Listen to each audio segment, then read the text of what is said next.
May please, your worships. No, file a writ appeal with a convolution application for 17 days, Mula. 17. 17. May I plead the matter will listed tomorrow? Otherwise, in the BU vacation, the ensuing vacation, Mila, things might go this way, that way. Therefore, I'm pleading. No, the date is already fixed as 17. No. 17 days of delay in preferring the writ appeal. Tomorrow, if the matter is listed, Mila, the convolution application can be taken up. In fact, this can expedite the matter. If I pray for some accommodation tomorrow, then good.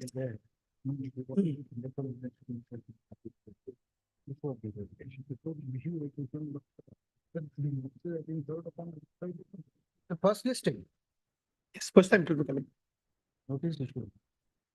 We have to issue the notices to the other party. I think they might concede 17 days. Government would not different.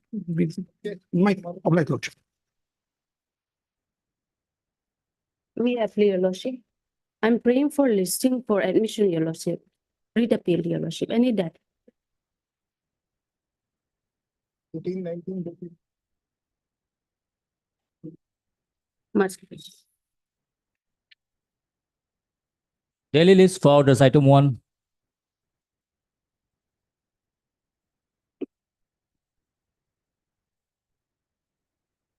But in this case,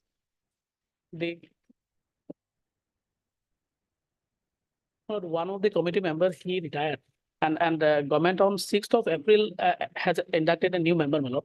Kindly 6th of April. on 6th of April, on Saturday, inducted a new member.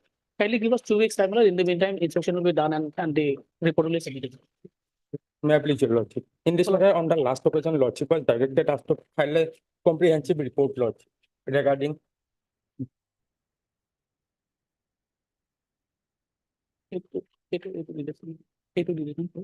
Comprehensive report regarding. lordship. We have filed a compilation, lordship, regarding all the affidavit, lordship. On behalf of state of Mizoram. No, lordship. You are Standing counsel, Guwahati High Court, lordship. I am appearing on behalf of Mr. H.K. Das, lordship. Amicus. Lordship. Okay.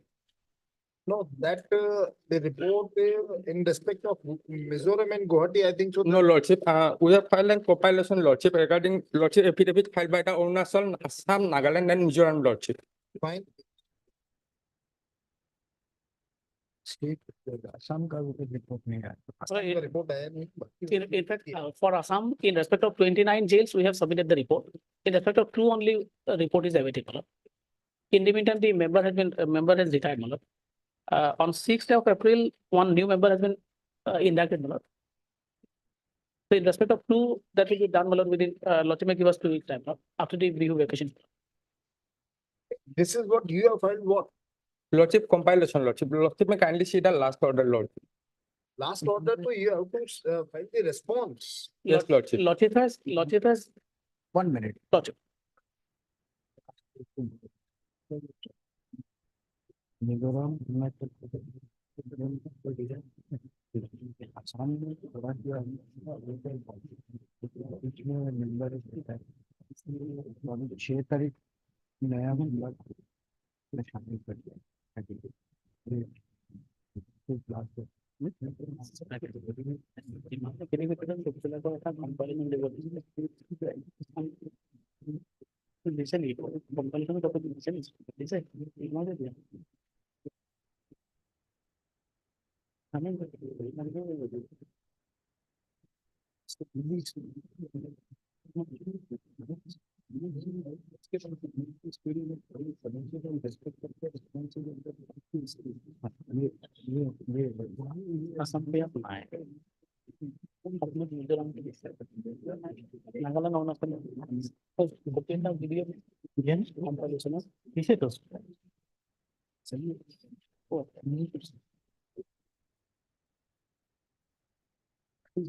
ये regular format क्या बताएगा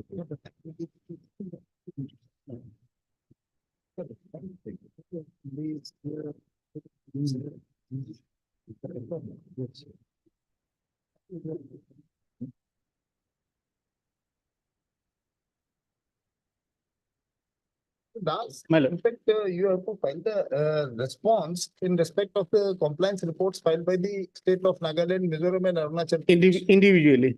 Whether whatever they have stated in their reports is correct or not. That's why only we granted time with this intent. I perhaps, my lord, it's my misunderstanding, my lord. I thought your lordship wanted a compilation The report of. compilation, it is already there. It is, they have filed the report and in that it is there, or it's okay, compilation is also. It will be handy, my lord. Yes. I'll file individual affidavits or report, my lord, What are you? file in a reply to. response can- Whether these, whatever they have done is correct or not. Fine, my lord. Fine, fine. I'm sorry. And so far as regarding state of Mizoram is concerned.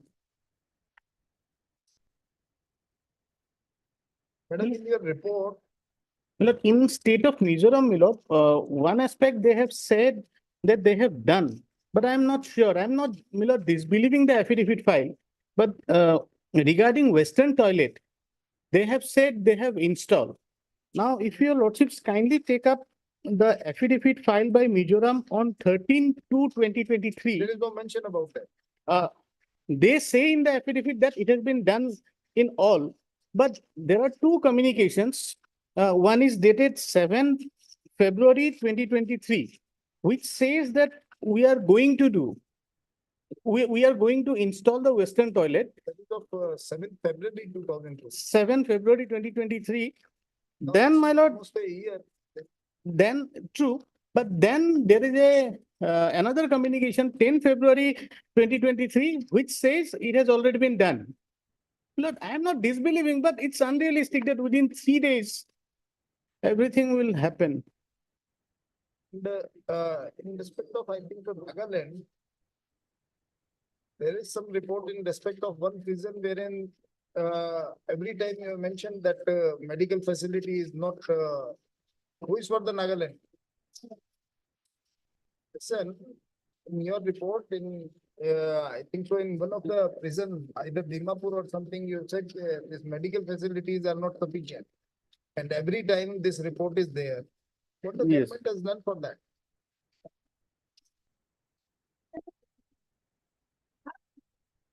Oh, not sufficient. They have specifically said not sufficient. What you are doing? File your response in that respect also, whether that deficiency has been cured or not. Okay, then it consists for the state of Assam has submitted that. After the retirement of one of the member of the concerned committee, a new member has been inducted in the said committee on 6/4/2024. Therefore, some time may be granted to the state of Assam to furnish a detailed report regarding the conditions of the prison in the state. Stop. Time paper is granted. May, this in the third week of May. In the meantime, Mr. Das, the Nedamaikas Curie may file his response in respect. Response in the response regarding the submissions, regarding the compliance report filed by the state of Mizoram, Nagaland and Assam. Arunachal. We have also filed in respect of 29. In respect of 29 jails, we have filed. Only 2 left. Okay, whatever the. Oblige. Deeply. And if they file the response, Assam ka bhi aap response, whatever the response. Yes, yes, I'll get the instructions and file. Item number 225. Deeply.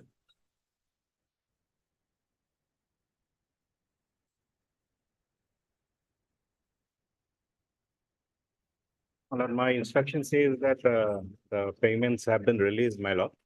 Except lord. only 13 lakhs rupees, probably it will be credited today. It has also been processed, only the bank crediting is remaining, my lord. My lord, I appeared on item number 5, my lord. Now, in this case, my lord, he has now, my lord, it's violated the honorable division bench order as well as the apex court order. Because of that, They this have filed. violation the order, my lord, honorable division bench as well as the apex court order, my lord. Because of that, this matter relating to challenging the scheme for regulation of temporary status and regulation, there is some guideline, my lord, according to scheme, my lord. And my lord, during the process of the contempt proceeding, my lord, this, my lord, cancel that one of the condition, my lord. Now, my lord, it cannot, my lord. Please, may kindly see, my lord.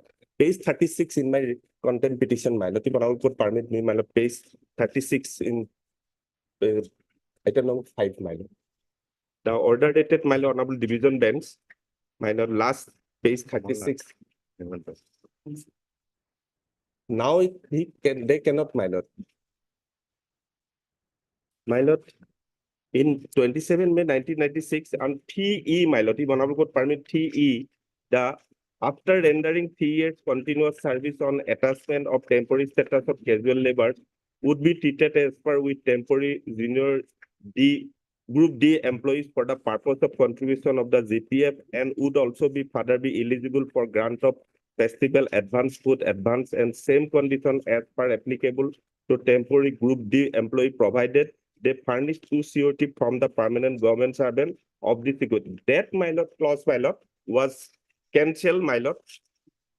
You are reading at which page? My lord, page, my lord, 36 in my contempt petition. There is a order, my lord, the honorable division bench of last order, my lord. Page As a necessary 36. corollary. My lord, the petitioners could not have been denied the benefit flowing out the order dated 27/5/1996, by which temporary status under the casual labor grant temporary status and regulation scheme was conferred on them. On this ground alone, the impugn order dated so-and-so as well as judgment so-and-so, tribulation set aside, respondent BSNL authority shall now work out the benefit to which petitioners are entitled to, my lord. That scheme, my lord, the condition is there, my lord. 3E condition, vital condition now, my lord, during the proceeding, my lord, contempt, my lord, cancel, my lord. This is the last, my lord. What are those conditions? Yes, my lord. Order, my lord. I have given position.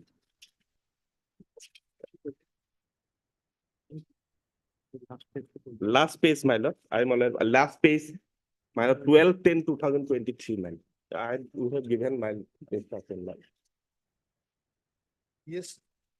12/10/2023. Yeah.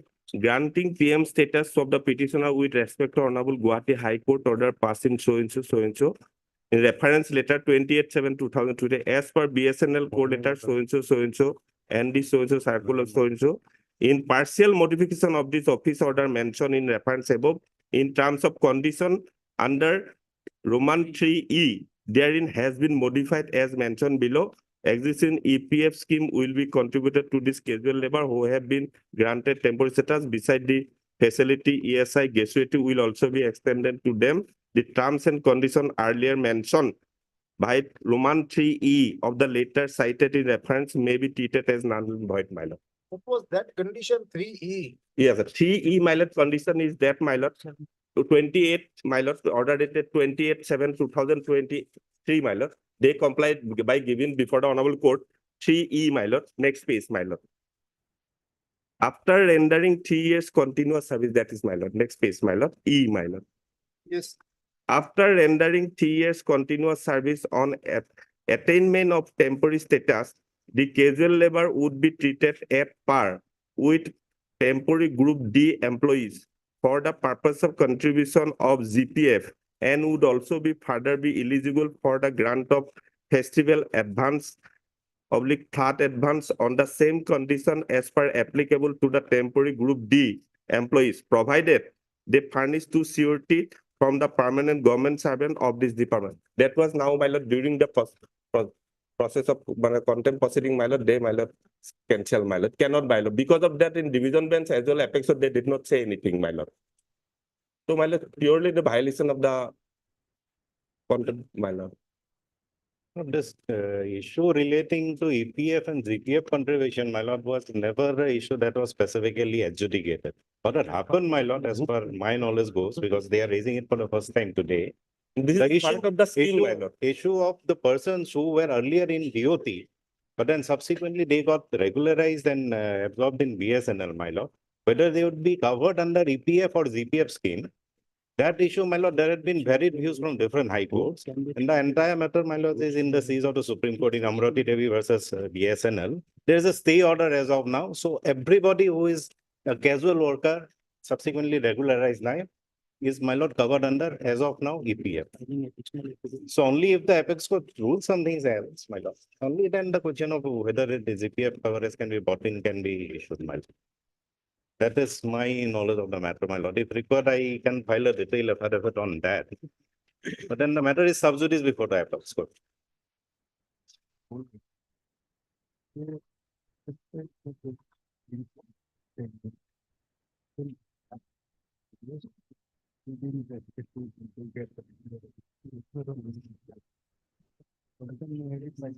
Amrati Devi का case number हमने last दिया था हमने केरला बाकी आज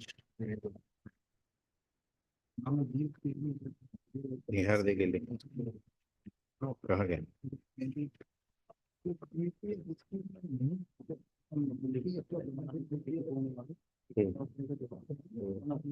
decide. Huh? Oh,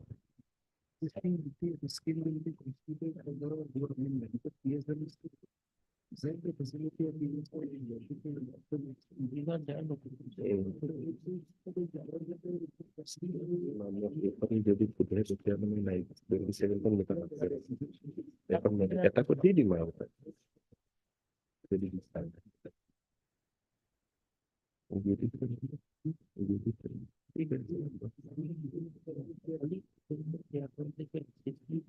So ultimately, if they are not extending this GPF benefits or whatever it may be under the EPF scheme, My lord.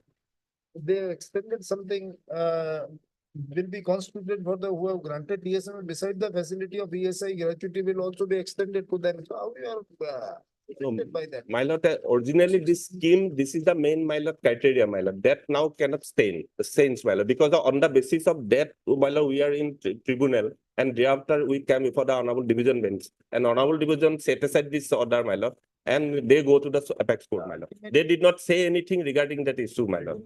Now cannot be sent. That's right, but ultimately you have to convince us My that lord. there is some monetary loss on account of this modification. My lord. Until Regarding that issue, we file an additional affidavit, my lord. That was on record today. We filed, my lord. We just received this letter only yesterday, my lord. So, my lord, they can, my lord, file. Here, that from that day. They also file, my lord, affidavit, and we have to reply, my lord. File your response to that. because this instruction actually was modified and that was put to challenge in different high courts. That issue, my lord, as I say, is pending before the apex court as of now. Whatever submission- And there is a stay, and because of that stay, my lord, as of now, they are covered under EPF, not GPF. Okay, that's right. You My submit lord. your submissions whatever My lord. in response to their affidavit. My lord. Mr. Patil, learned concept of the respondent has submitted that. The area of payment of wages to all the petitioners has already been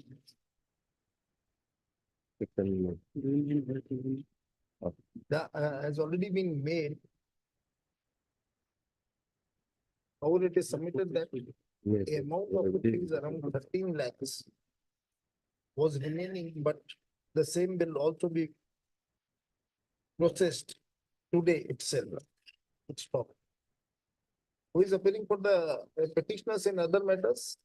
I am appearing at number 5. Your number 5 in other matters, this I'm appearing. 3 and 4. I'm appearing. Yes. What do you want to say? Lordship, I have filed an additional affidavit annexing these documents, Lordship, in item number 2, Lordship, in the morning, But this is not on the record, Lordship. The matter may come up after 4 weeks. Learned concept of the petitioners have submitted that they have filed additional affidavit in the matters. However, the same are not on record. Less than make it at the so and so. In the meantime, if the counsel for the respondent wants to file this file response to the additional affidavits filed on behalf of the consent of the petitioners, he may do so. It is Much. 4 weeks. Much. Item 629.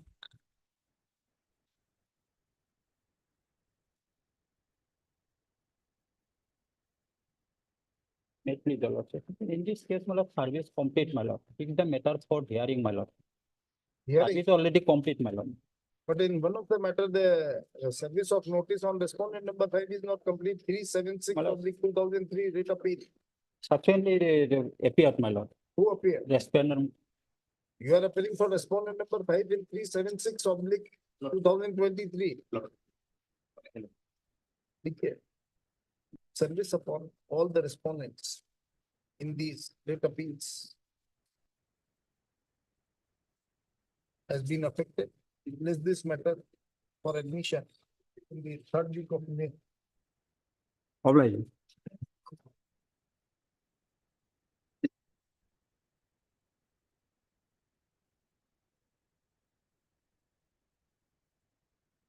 Item number 10 to 14.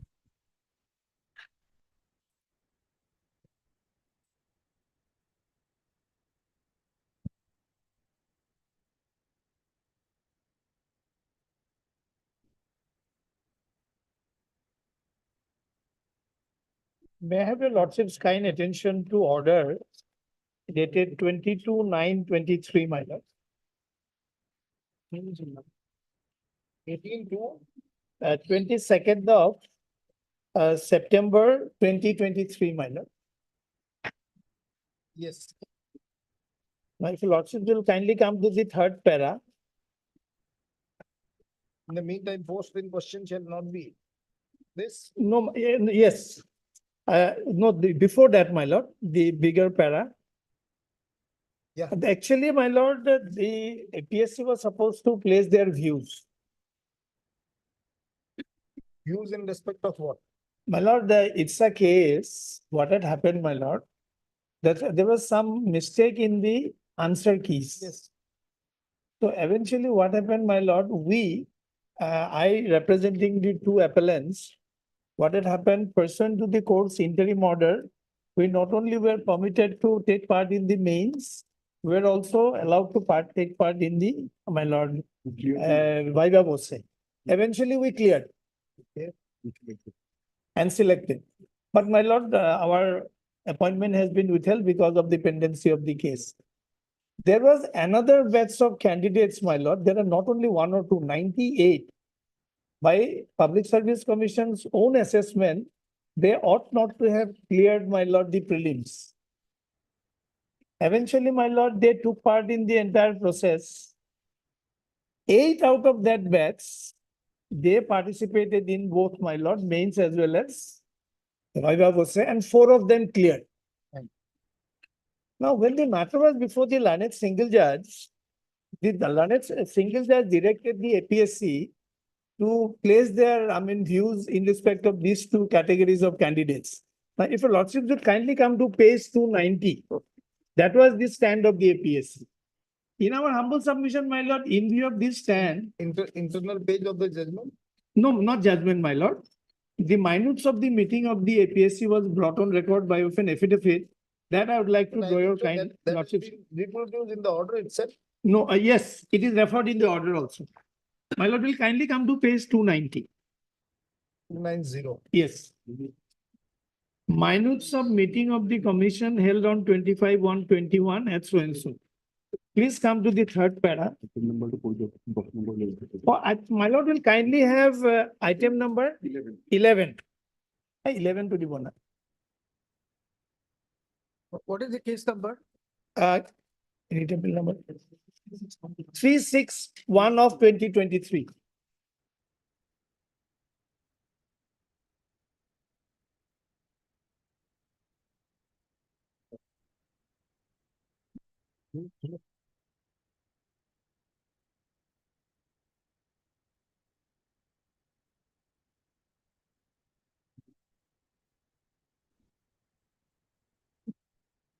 May I read, my lord? Yes. Second. Oh, I'm sorry. Yes, 361. May I read it, my lord? I can wait, my lord. Let the file be. Yes.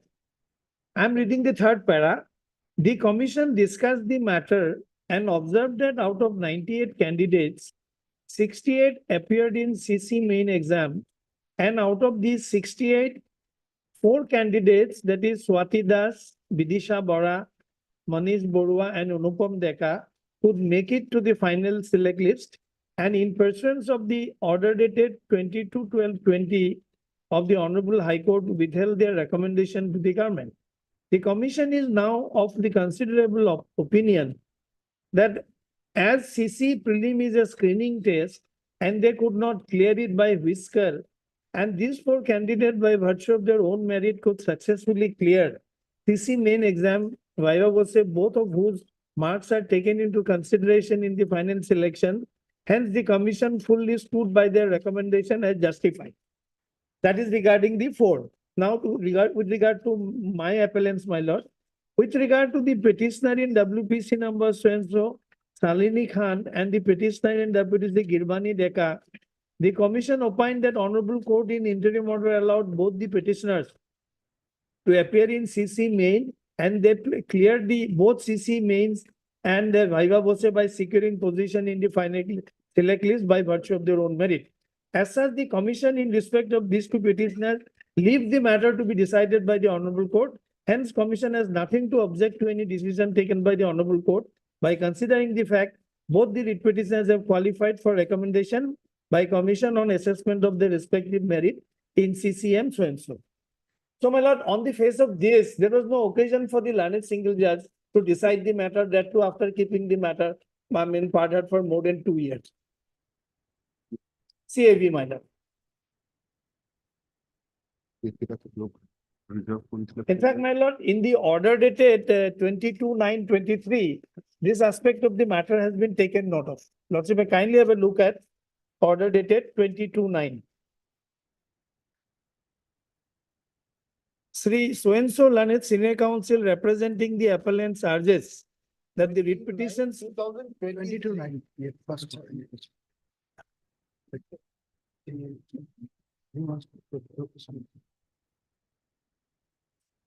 order dated 22/9/23, my lord. Yes. Sri so-and-so learned senior counsel representing the appellants urges that the petitioners were filed on behalf of the appellants in the year 2019, questioning the validity of the answer key and the revised answer key issued by APSC. Petitioners were granted interim protection and conditional permission to appear in the final examination. The appellants have cleared the final examination as well as Viva Voce. Thus, they are now entitled to be appointed against posts for which they sought selection. The writ petitions were heard finally on 4/9/21 and came to be rejected by a judgment dated 21/8/2023, that is after a gap of nearly 2 years. Appellants in writ appeal would face risk of crossing the upper age limit of selection. It is further submitted that 98 other candidates were shown to be selected in the first answer key were ousted in the revised answer key by suo motu issued by the APSC, but they have been allowed to appear in the final examination by the APSC in its own merit. It is submitted that the appellants are entitled to equitable relief. So learned counsel shall take instruction on the submission advanced by the appellant's counsel. So this is how the matter is placed, my lord. In fact, the APSC has already brought their stand before the learned single judge. Why learned single judge non-suited you? No, my lord, learned single judge has on merits, my lord, the decision was taken. Actually, my lord, lot many points which we argued were not taken note of. Naturally, my lord, after 2 years, nobody remembers, my lord. I'm not going to that aspect of the matter. Now, my lord, admitted position is these 6 candidates, both all of them have cleared. What the learned single judge has decided, why they have rejected your petition? I'll have to play some of the paragraphs, my lord. Yeah. Yes.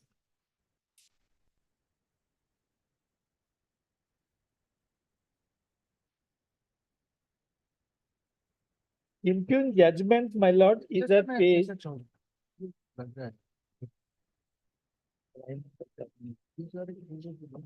নোটটা মনে হয় দিছিলাম না তুমি? আচ্ছা আচ্ছা আচ্ছা।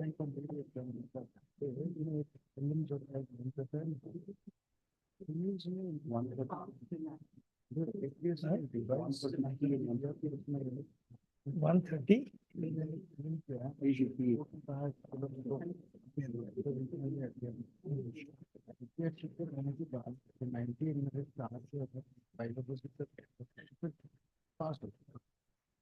अब ये मैटर जो के सामने आ रहा है 88.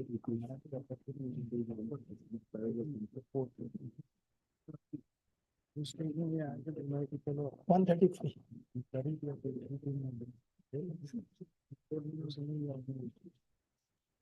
That's insofar as these four are concerned. There are other critical, उनका कोई चार्ट भी बनने के लिए आया जिसमें क्या है क्या Mr. Chaudhary, we have understood the case insofar as the 4 out of 98 is concerned. All 98 were all 98 were initially cleared in the prelims. Though they were not supposed to be. Right. Then when the revised answer key was published, then it turned out that they did not clear it. Yeah. But there was an interim order which allowed them to provisionally participate. Yes. And when the process. No. As far as that 98 is concerned, there was no restraint order from the court. Everything went unnoticed, my lord. Eventually, at the time of hearing, when they filed the affidavit, this fact came to light. So they were not put to notice that way. APSC on its own allowed them to appear in Yes. the main and. In fact, my lord, they realized subsequently, after allowing them to appear in the mains, that they could not have been, because when the second answer key was released, then that notice fact came to notice, my lord. So it went unnoticed until they took part in the final selection process. End of the day, my lord, we also did not clear, they also did not clear. We say we should have been given marks. They say, no, what we are saying is right. And in their case, by their own showing, they ought not to have been cleared. In any case, my lord, we by virtue of interim order, they of their own, they participated, we both cleared. And APSC has made their stand very clear. That as far as the 4 is concerned, there's absolutely no objection. As far as we are concerned, they have left the matter before lordships. Now, here is a case, my lord, there were mistakes not only in the first answer key, there were mistakes in the second answer key also. So that view of the matter, my lord, now since we have all cleared, now should we be denied any equitable relief, my lord? And learned single judge has basically gone by the fact that there is no scope of relaxation. Well, you have cleared, but ultimately you have to show that whatever you have a better case for appearance in this APSC examinations. Yes. On merits, what the learned single judge. That's what. Lordship will kindly come to page 82, my lord, 88.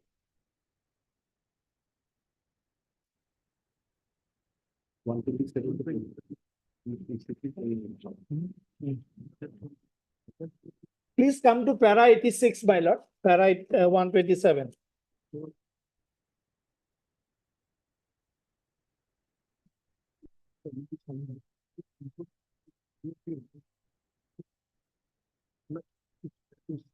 Yes. Para 127 at page 86. Yeah. On perusal, it is seen there is no provision of relaxation in the Assam Public Service Commission Combined Competitive Examination Rule 1989.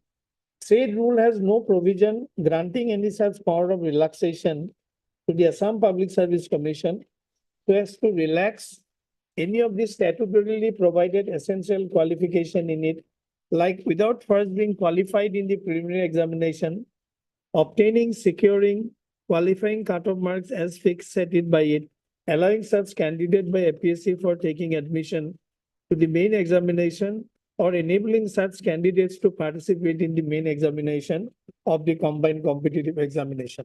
So this was the question which the learned single judge took note of, my lords.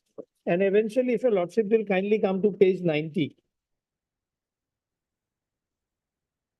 Para 138. Yes. From the affidavit of APSC, it is noticed that with regard to petitioner of WPC number so and so, that is the present appellant, APSC after due consideration granted marks to her in the said preliminary examination held on 30/12/18, in which she initially obtained 254 marks, and with correct answer key, and after suo motu verification of answer scripts relating to the said examination, and also as per direction of the court, the APSC found that 254 mark it was enhanced to 258. The APSC, after such verification, concluded that even if the said candidate is awarded grace mark on pro rata basis, or even the said candidate is awarded full marks, 2 mark against the question number 15 in the optional paper of the Indian history, that candidate cannot score the cutoff mark of 261 in the said preliminary examination. Then, my lord, as far as the other candidate, similarly, sorry, 113, from the affidavit, it is also noticed that with regard to the petitioner of WPC Swenso, that is Girvani Deka, the other appellant, APSC, after due consideration, granted marks to her in the said preliminary CC 18 held on, in which she initially obtained 254 marks, and with correct answer key, and after suo motu verification of the answer scripts relating to the said question examination, and also as per direction of the court, APSC found that 254 marks, it was reduced to 250. APSC, after such verification, concluded even if the said candidate is awarded full 2 marks each against question number 55 in the general studies paper and question number 15 in the optional, but the candidate cannot score minimum cutoff mark of 261 in the preliminary examination. These are the two basic. Essentially, the learned single judges found that even after as per the corrected answer key, these two candidates have failed to secure the minimum cutoff marks, and therefore, in the absence of this securing minimum cutoff marks, they are not entitled Yes, to basically that's the view. examination. This is Yes. for the. Yes. Now you are saying No, my lord. you have passed the and appeared in the main examination by you was a and cleared. No, Therefore, because- now you No, my lord, the learned single judge dealt with only one question. There are so many other questions. I can place it, my lord, just now. Learned single judge dealt with only one question. There were several other questions. you have to hear it. Okay, these are the two appeals in which you are appealing. And what about the other appeals? Item 13, I'm appearing. Two petitioners who belong to 98. There's no question of extra cutoff marks. We are little bit different from Altogether different. completely different. Okay, what actually happened was 2018, there was the first notification came. The first notification came out of 66,000 applicants, 3,000 odd were notified as having qualified for the preliminary examinations and qualified for the main examination. The scheme of examination is this. There is first a preliminary examination. The rules categorically say preliminary examination is only for purpose of screening. The marks that you get there is not counted for selection. So that's 200, 200, 400 written examinations. 60,000 odd applicants applied for this. At this stage, 3,300 odd applicants selected for the written test examination. Written test examination is 1,600 marks plus 200 for Viva. Now that is the selection process. Now what happened in this case is initially 3,300 were notified as having qualified, not selected, having qualified the preliminary examination for the written examination. There were complaints. APSC on its own re-verified. Some answer keys, there were irregularity. So the result of this re-verifications are two. One, they discovered that 406 students who were not qualified should have been qualified.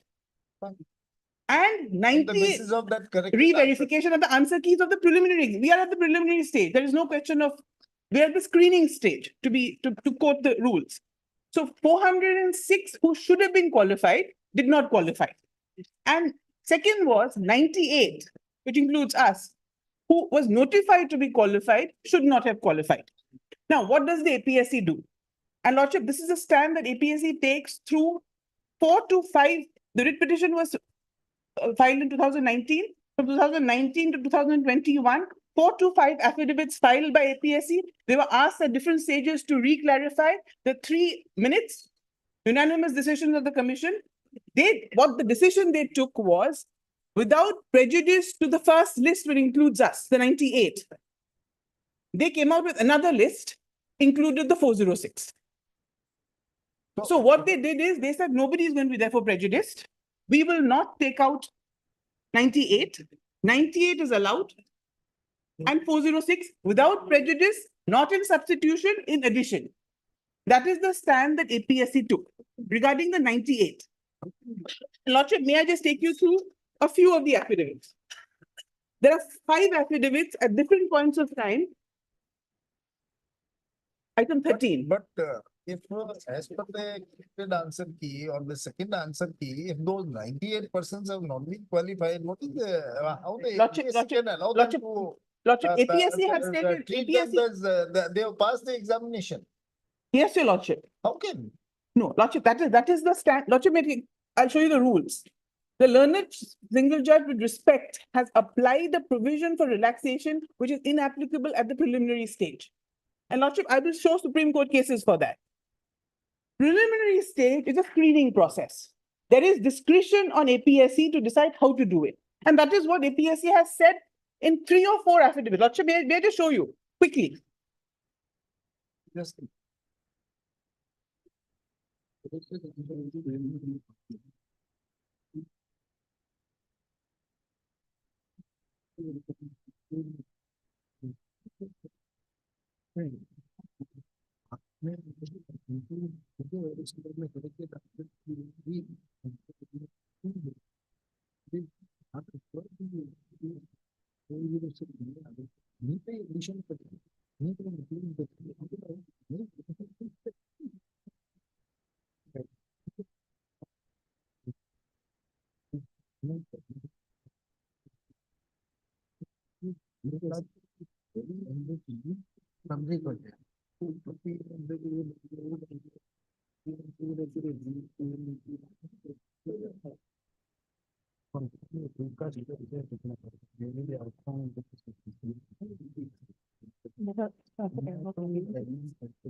yes. Lordship, I'll quickly state my cases before showing you the affidavits. There are 4 or 5 affidavits and actually 3 different minutes unanimously taken where they reiterate and reaffirm their decision to include us. Regarding the 2 paragraphs that's there in the impugn order regarding the 2 other appellants, where there is a grace mark, after getting grace mark, also they did not qualify. That APSC took a stand different from the stand they took for us, that we leave it to the Honorable Single Judge. So now the position is this, that we were never notified ever that we had not qualified. So we were denied any opportunity at any point of time to challenge even the veracity of the re-verification. We get to know at the last leg, when the final list is out, there's a noting subject to orders of High Court. We check the order and we discover that we are selected, but there's a direction of the order that keep those vacant seats and don't declare their results. That is that stage. We are made to study for written examinations, appear in written examinations. We are made to study in Viva. Another thing. No, and Lordship, and another very important point. For that, then Yes, would Lordship. help you Lordship, in the another further point. examination. Another point, Lordship, nobody, and it's recorded in the impugn order. The writ petitioners did not challenge our inclusion. They only challenged their exclusion. The amicus did not challenge our inclusion. The APSC did not challenge our inclusion. So in a writ petition, we are prejudiced in a writ petition which did not challenge my inclusion. That is grave injustice. And there is more. There's one more aspect. I'm not even on law. On law also, Lordship, I'll satisfy how this judge went wrong. I'm on facts. 21 writ petitioners came to this court, challenging the exclusion after the second process happened, saying that we should have been qualified. Out of 21 writ petitioners, 9 of them got grace mark. Lordship, please bear in mind, 9 of them got grace mark, went ahead and proceeded and participated in the process. They are out. The only thing we know on the basis of APSC's affidavit, and I can show you, that we did not reach the cutoff by what they call is a whisker. So we are not beneficiary of a grace mark.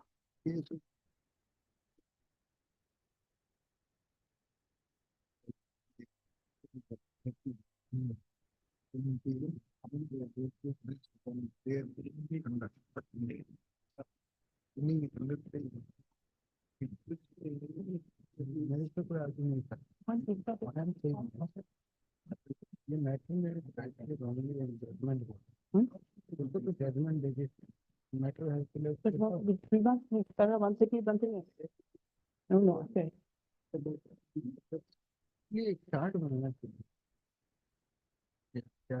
Okay, your case, okay, clear. We understand your case so far, whatever on the facts. And what about the other appeals, please? Lordship, I'm only for 2 from 98. Your appeal number is item number? Your appeal is item? Item 13, repetition number. 1-3, Writ appeal number 371. Vidisha Bodo. Yes, your Lordship. Fine. And yes, I appeal for appellants in item number 10 and 14, Malad. They are the other two appellants, Malad, who were part of that 98, Malad. Insofar as those 4 candidates are concerned, Malad, they never had the opportunity to even come to the court and challenge the answer key. Now, what had happened, Malad, the answer key itself was not free from error. That can be clearly which answer key, first or the second? first. I mean, what had happened, I'll just give a brief chronology, Malad. After the first answer key was published, 3,361 candidates were selected, Malad. Thereafter, there were a lot of hue and cry in the state that the answer keys were not correct.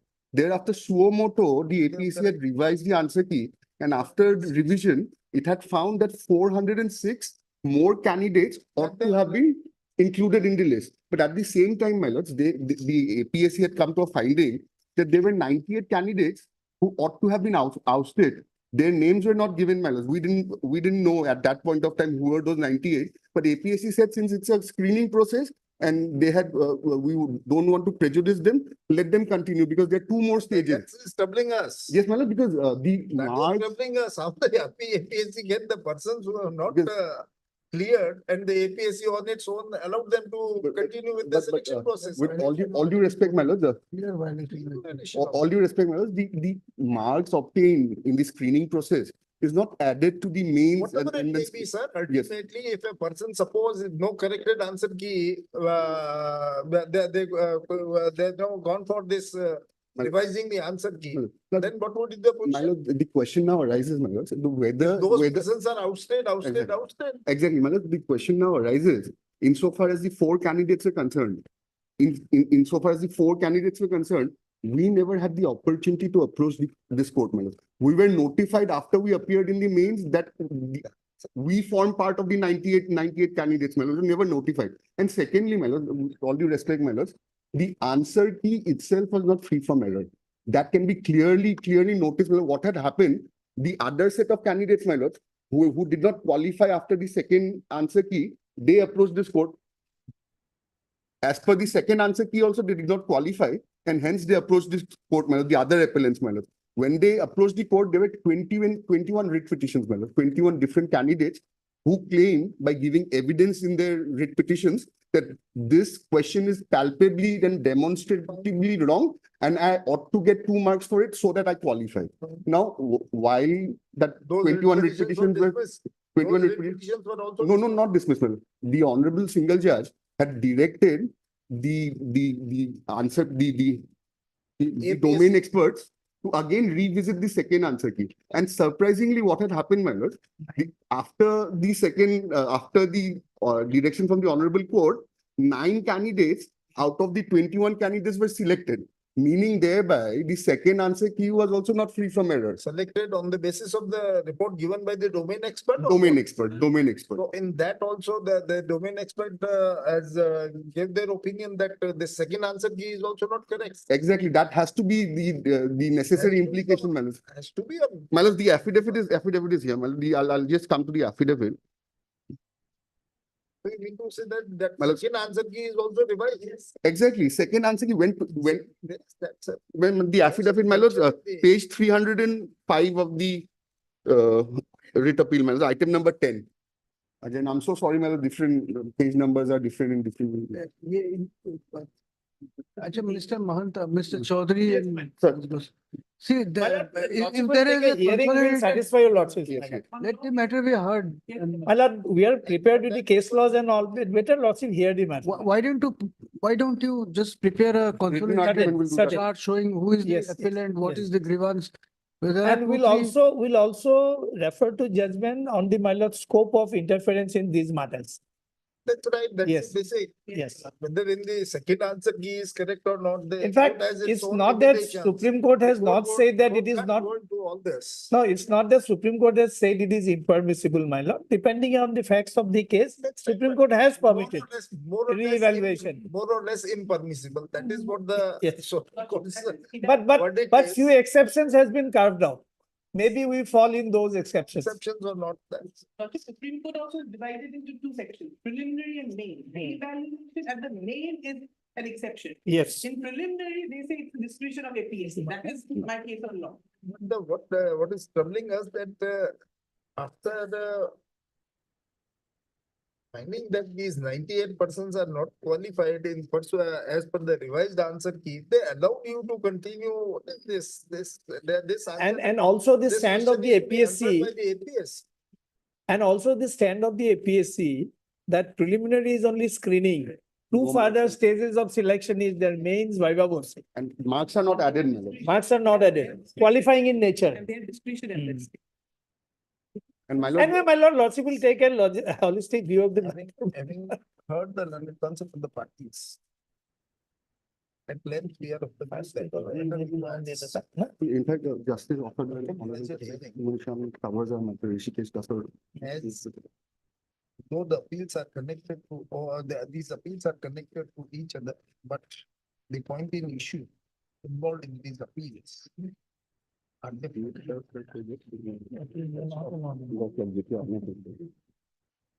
What is this matter?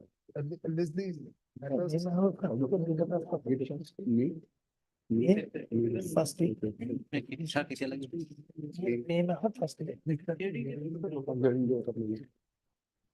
My lord, on a hearing day on a Tuesday or a Thursday in month of first week or second week of May, my lord. 7th of May. Admit no to issue notices to the respondents, to the parties, and they are already represented. Is this appeal for hearing? Fixed items, as fixed items. As fixed items. As fixed items on 21st of May. My lord, the earlier interim order will continue. Interim order, if any, passed in these writ appeals shall remain in currency till final disposal of the appeals. My lord, deeply. Very grateful. So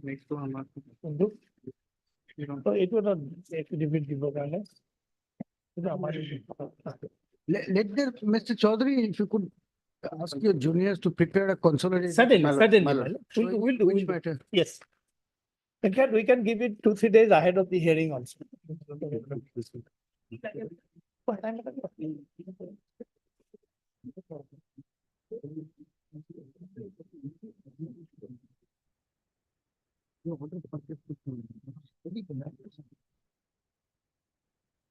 Yes, My lord, in this case, my lord, we pray for Item 1 week 15. time to file an affidavit, my lord. They have filed an affidavit because before the learned single judge, they did not file affidavit. Now they file. So if I like to file a rejoinder, my lord. 1 week time may be given. Mr. Ken Chaudhary, please for and granted 2 weeks time to file counter affidavit, Rejoinder, my lord. to file rejoinder to the counter affidavit filed on behalf of the appellants. Deeply. Start My lord, the interim order is still today, that can be extended. order if any to continue till next. How less? Item 16.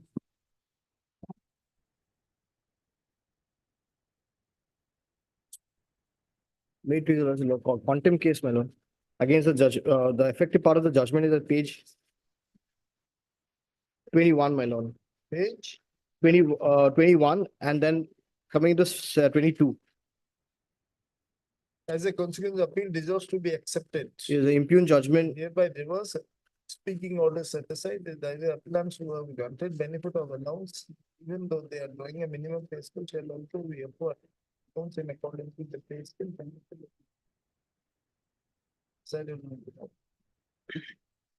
Sure, इसमें ऐसे है. This is the judgment that makes it. It's in the something. There is a kind of minimum of basically. वो तो ठीक. This man is retired. ये man इसका तो demand compliance नहीं है, time ही नहीं है. Only finance commissioner is there, and discount number 4 is also joint legal. इसका कोई अलग कुछ नहीं. तो the parties अगर ये नहीं करते तो इसको तो आगे ही नहीं बढ़े. The parties are okay. Sir, now this respondent number 1 is retired. My lord, at the time of the filing, he did not retire, but Filing, now we are issuing notices, so. Yes, my lord, it has- Notice to the person who is. I understand, I'll change it, not my lord. practicing. as of today, he retired on Because 31st. he is the only person, it seems, is the in charge. Yes, my lord, I'll find. Yeah, let me consult with the petitioner has submitted that he has praised for and granted time to move appropriate application for including the new incumbent join in place of the respondent number 1. This after 10 days. Much over. Item 17.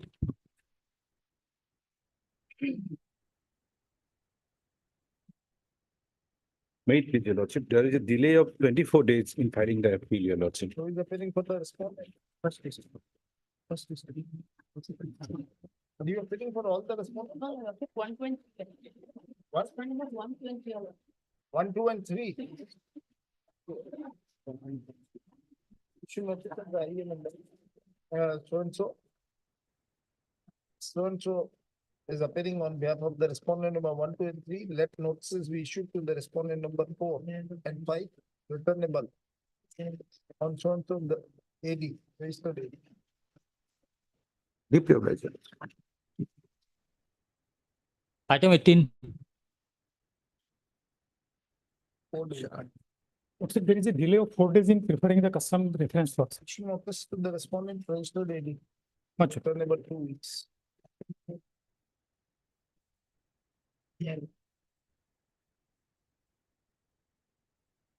Item 19. That's 3-year issue, lordship. Similar to that, lordship.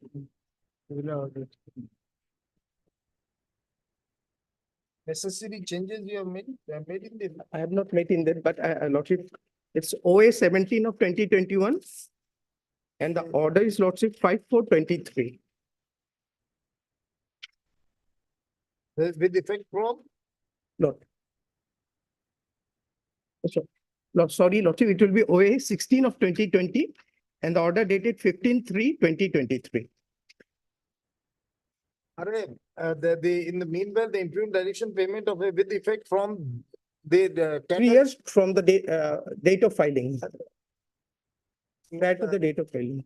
In this order, we have mentioned that respondent with effect from shall remain stayed, however, the areas of the respondents of the tribunal is ordered from which date you are entitled for the payment of arrears. Lordship, page 23, page Yeah. 23, lordship. Show us the date. In view of this OA is allowed and respondent is directed to grant benefit of rounding out disability element with effect from 1/11/2004. So what were that? That's why only we were asking. 1/11/2004 2004, and OA number 16/2020. 20, lordship. Same order. What about the correction? And in 20, we are challenging the whole part, lordship. 50 to 75%. No, in 20, we are challenging that they are not entitled at all, lordship. And similar case of lordship has issued notice and stayed, lordship. Why? Because we held that it is not aggravated and attributable to military service. That is what the review medical board has held, lordship.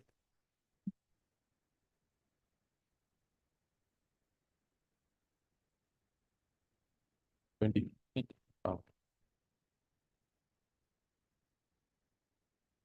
It's still 3 years. Yeah.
Yes.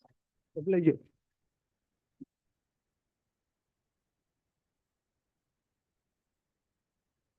Item 21.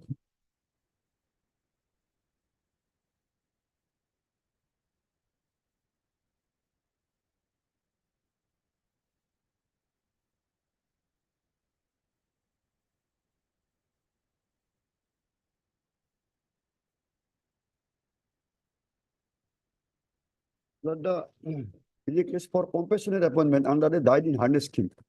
The include judgment of the learned single judge, mother is at page 86. And the Admittedly, you applied for compassionate appointment after attaining the majority. yes, my lord. And your mother's rejection Mother- of application, you have not challenged that. My lord, when she applied for the post, she on that day itself she was 46 years old. So when the order was passed, it becomes more than 50 years old. So we could not challenge it. And I being the measure, I applied for the post on the date when I came to know about the rejection of the candidacy of my mother. On the same date I applied. And in the, my lord, scheme, there, in the scheme, my lord, there is no provision. Your father died in the year 2015.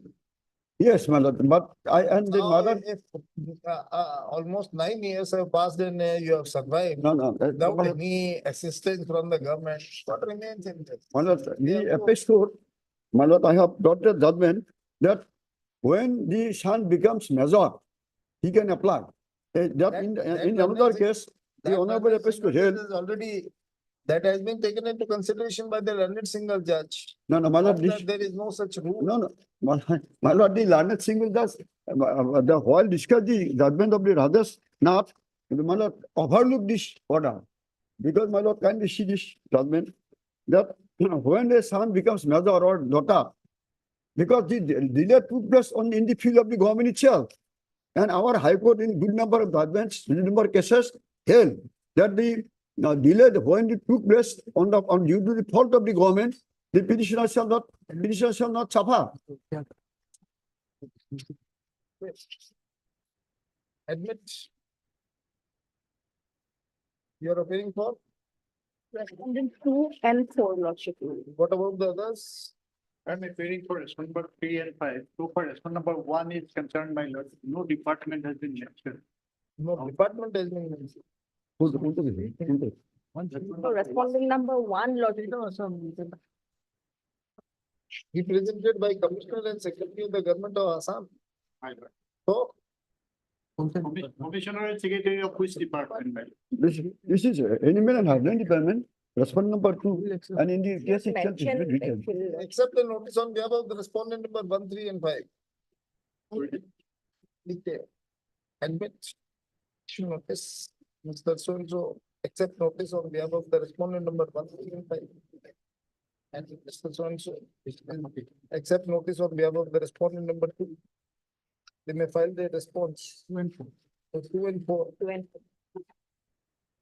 Response to the writ appeal be filed within a period of 2 weeks. 4 weeks. This part. They live in due course, yes.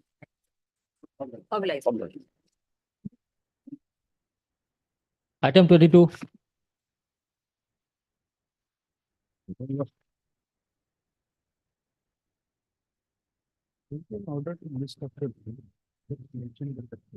May I please, Lordship?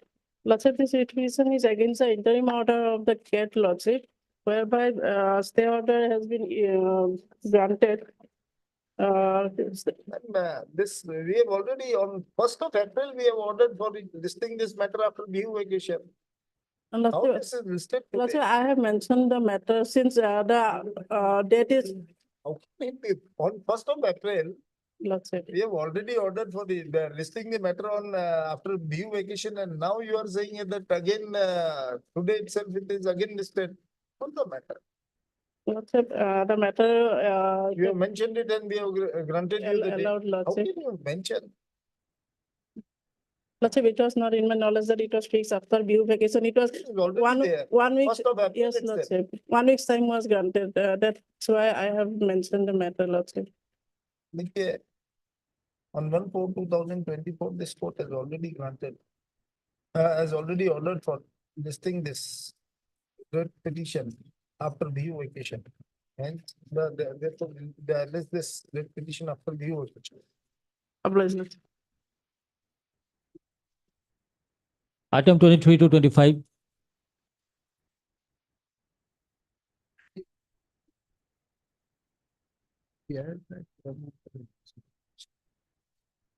May I pray, Lordship, may kindly have item number 25, madam.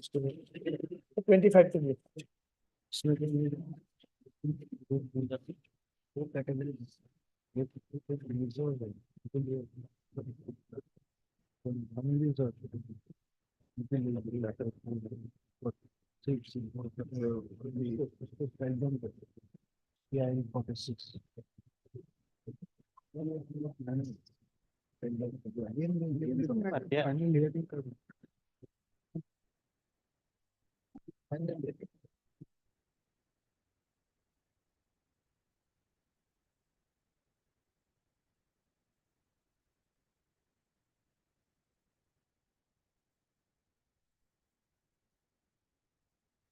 My lord, may I pray item number 25 may be taken, my lord.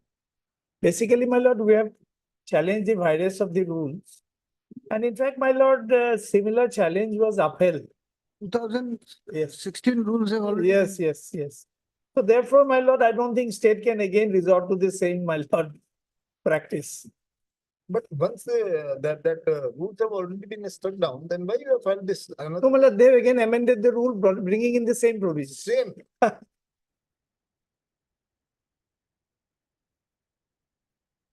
I'll just take 15 minutes time, my lord. I can just demonstrate.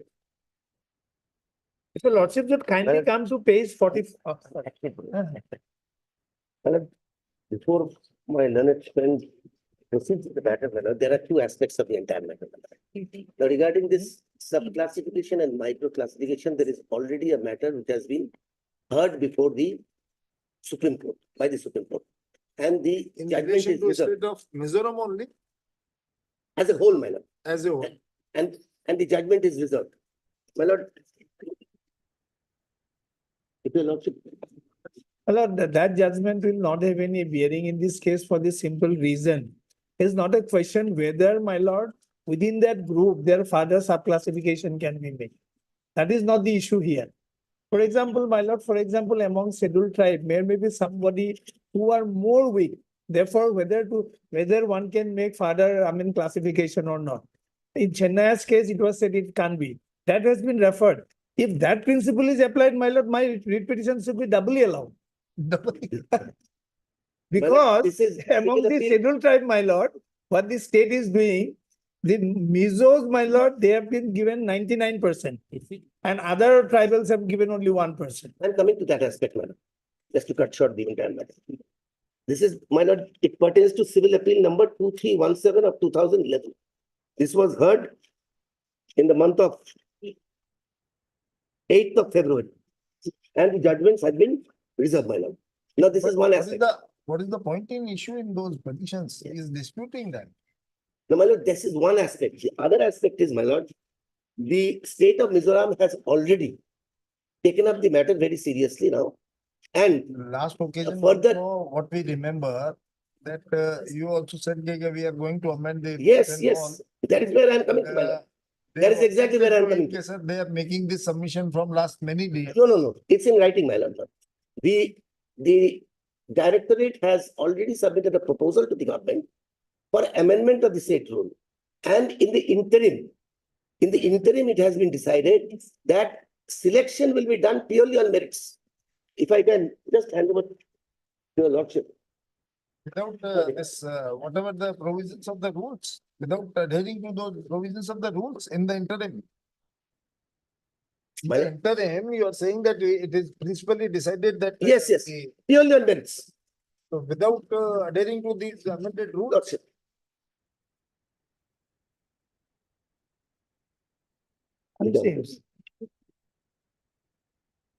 This is a letter dated 14th of March and thereafter 2nd of April, my lord. 3 and 4. How much is 3 and 4 now? Not only 3 and 4. How is it relevant in our case? See number 1, 14th March. The letter dated 14th March, the first letter. This one. This is relevant in your case.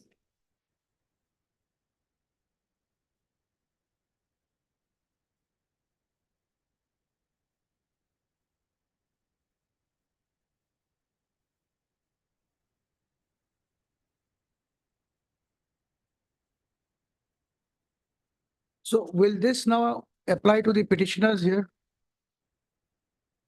Lordship, Will this decision to go purely on merit, will it now help the case of the petitioners? my lord, till the time the rule is amended, the instruction is till the time the rule is amended, further amended. The selection will be done purely on merits. That is Obviously, it prospective. will apply to the petitioners also. Then why don't you? That is my understanding, my lord. Why don't you submit it in writing? We'll close these matters. And if your lordship permits, I can file an affidavit to that particular aspect. No, my lord, the instruction which my learned friend has placed, there's a word local. Local. No, we are asking about the writ petitioners here, petitioners. Whether we'll get benefit or not. That's right. So clarify that. We'll clarify that. Clarify. By way of an affidavit. Seems till such time the fresh amendment is the rule 5 can be notified. Rule 5 is under challenge here. Yes, my lord. Rule 5 can be notified as an interim measure. The government of Mizoram will make allotment of seat under the state quota means for scheduled tribe local permanent resident of Mizoram candidates purely on merit, irrespective of the category. So they have made this categorization by Rule 5. Yes. Yes. And now if From they the will come results. with the case, irrespective of the category, the selection will be made purely on merit, then what's the evidence of that? If this criteria is applied to petitioners by filing an amendment, we'll close this matter. But my lord, exams are happening next In week. May. In May.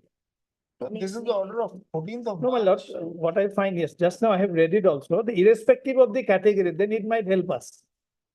That is my submission. Till such time, the fresh amendment of rule can be notified.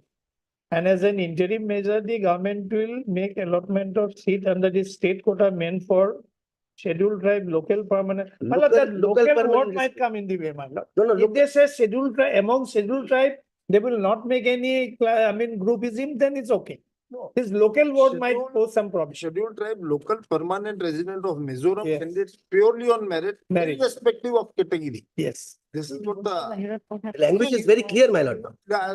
Just a minute. No, my lord. The what language had is very happened- no, We'll clarify. Yes. If I get clarification, then we'll consider it. What is this, what this communication means? Actually, what this, what is the? meaning Whether, of this whether the communication? word local will carry some significance or not. Alert the word Clarify. local, alert the word local to my understanding. It will not differentiate between the Mizos and the Chakmas. Let that be They are recorded, my placed, they lord. are placed. Mr. Advocate General, yes, what is your understanding? You please give us in writing. We'll consider it. Or my learned friend's submission can be recorded, my lord. That it will Record not this, make but any we- distinction we- between we- a Mizo and a No, no, Sakma. we will file an affidavit to that. particular. We need a affidavit on behalf of that. That's We'll why. file an affidavit, don't worry.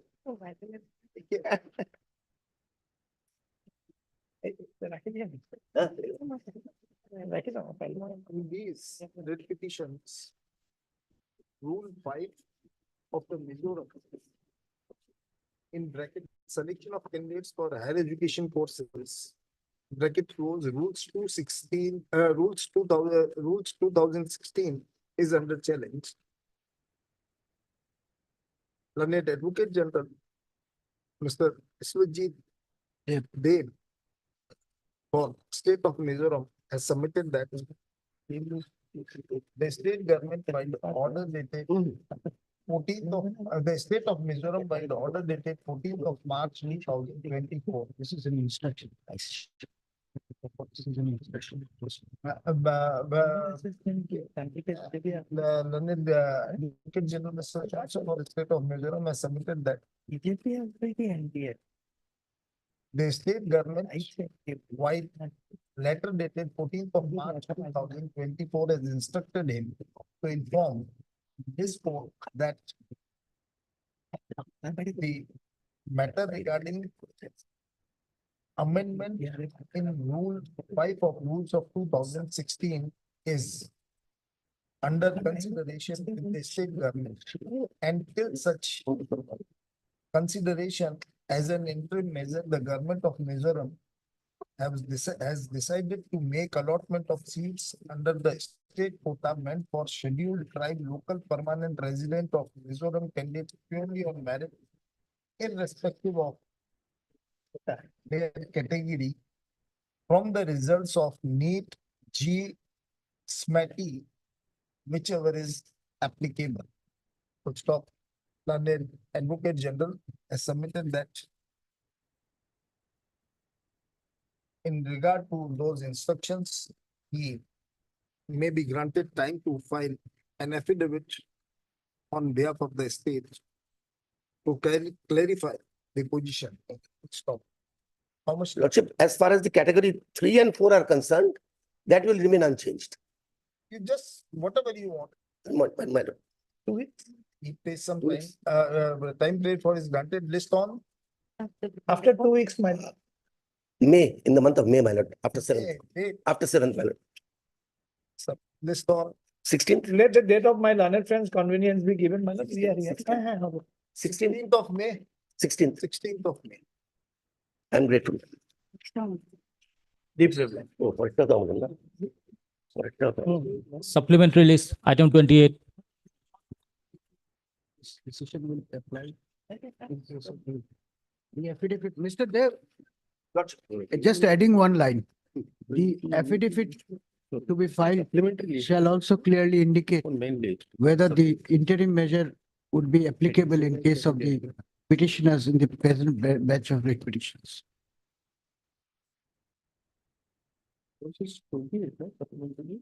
May it please your lordship. The interlocutory application is for withdrawal of the connected writ petition, my lord. This item, yes. My lord, during the pendency of the writ petition, Yeah, approval of. there is an adjustment between the Yes. Punjab National Bank and the borrower. Yes. This IA number so and so is filed on behalf of the petitioners with the prayer. With the prayer to allow them to withdraw the writ petition number 7183/2023 on account of a settlement arrived at between the petitioners and the respondent bank. Full stop. Learned counsel appearing for the respondent bank has no objection if the petitioners are permitted. One petitioner is there, the petitioners are permitted to withdraw the writ petition number 7183/2023. In such circumstances, the IA number 1097 of 2024 is allowed. The petitioners are permitted to withdraw the petition number 7183 of 2023. The writ petition is and therefore the said writ petition is dismissed as withdrawn. Then another IA that can also be closed, my lord. IA 78 of Number 2000. 78 of 2024 is also disposed of. Deeply obliged. This IA stands closed. This IA. Obliged. Item 29 and 30.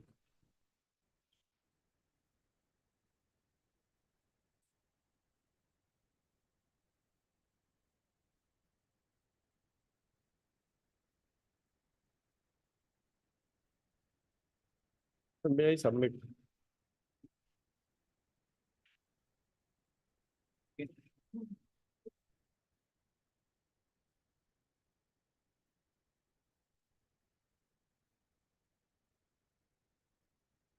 Yes, sir.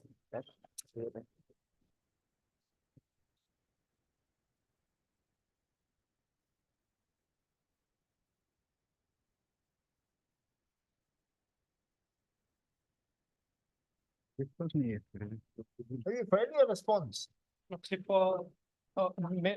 of the officers are on election duty. That's why we That can be a ground. My lord, this is a matter, my lord, where I humbly, if I may humbly submit. We granted you time earlier also. Yes, time was granted. twice time has been granted to us. Then don't proceed further. Don't proceed further. In fact, they have challenged 16-4. No, my lord, I have not. Not directly, indirectly. No, no, occasion, indirect. Last occasion. You also raised this objection and they said, okay, we are not against this 16-4, but they are Only on the interpretation, my lord. Only on the interpretation part. My lord, if I may, 1 minute, take 1 minute to clarify what is my issue in this petition. My lord, as per the department, the interpretation of the rule 16.4 is that if I file the return beyond the timeline prescribed in the section 16.4, my lord, there is a time limit prescribed. Fine. That say for 16-17, whatever credit accrues during that financial year, that has to be taken within the timeline prescribed for filing of the return for the month of September following that financial year. So my 16-17 credits has to be taken within returns to be filed by September 2017. So their interpretation is that for March 17, I file my return and I file my return after September 17. So I file my return in say November 17. So it is not that I have not taken the credit. There is only a delay in filing of my return. The return is accepted on payment of the late fees. There is a section 47 which allows me to file return on payment of the late fees. So my lord, it is only on the interpretation of the word taken. My submission is that the word taken means the taken in the books of account, my lord, which is also supported by the Supreme Court judgment in the context of the GST itself. And my lord, in the earlier era also, my lord, in the central excise, there is to be a timeline of 6 months of the taking of the credit. Therein also, my lord, there is a judgment of Madhya Pradesh High Court, Gujarat High Court, that the taking of the credit means taking in the books of account. So if I have complied with that requirement of taking the credit in my books of account, then just because there is a delay in filing of the return, I cannot be debarred from the credit entitlement. So very small interpretation, my lord, the issue of interpretation, my lord. So my lord, Mr. One matter also came here. Yes, Lordship. And, so whether we have passed an interim order or we have already filed. No, my lord, as of now, Lordship has not passed any interim order because Lordship, 4 High Court says passed order in favor of the review. My lord, that is all, my lord. I have all the copy of those. Yes. Lordship, Patna High Court passed an order in favor of the department that has been challenged with Honorable Supreme Court. Honorable Supreme Court has issued notice on interim prayer as well as on the main prayer of the petitioner. This is it. This is the You file a reply, but in the meantime, you can't proceed. No question. no court action. Yeah. No question. My lord, just one second, my lord. All those 4 judgments which my learned friend is referring to, in all those matters, section 16.4 was challenged. We have not decided. We are simply granting them time and Yes. meanwhile restraining them to take any coercive measure against. Yes, them. That's yes. all. Yes, ma'am. Nikhil learned counsel for the respondent number 1 to 4. seek some more time to file the reply to the petition. Writ petitions. It is noticed that on 19/2/2024, time was granted. Over again on 6/3/2024, time was granted. And the council has submitted that, and council for the respondent has submitted that since most of the officers are on election duty, the reply could not be filed. Be that as it may, in the interest of justice, how much time would now? Let's sit for 4 weeks. 4 weeks, may elections are not going to be. No, because last election is on 7th of May. Here, Here. list on in the month of June to go date. They have list in the second week of June 2024. In the meantime. Well, then in 10th of June, my lord, if your lordship can specify that it 10th of June. Date, you take the date from the registry, we can't, June ki date we will not be able to take. Well, kindly, because I come from We will not Calcutta, be that able is to why I'm fix the requesting. June ki date, whatever it may be, you take it from the registry. Listing them, second week of June 2024. In the meantime, the respondents may take any course of action, shall not take any course of action against the petitioners till next week. Great. Daily list for hearing, item 26.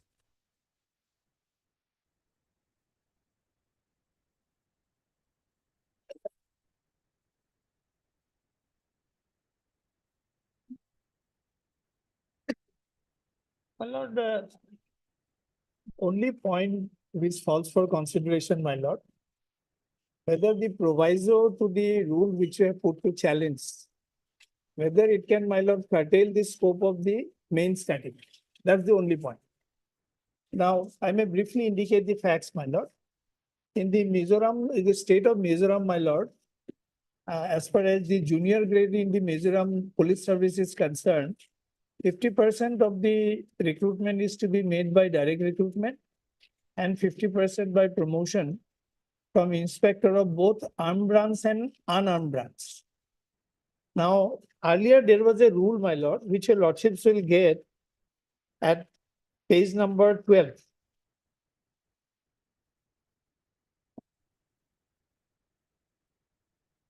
May I read para 5 capital A, my lord? That in the year 1997, Governor of Mizoram, in exercise of the power under Article 309 of the Constitution of India, was pleased to promulgate the Mizoram Police Service Rule 1997. At that time, when 1997 rules were introduced, the strength of members of the armed branch were much fewer in number compared to their counterparts in the unarmed branch.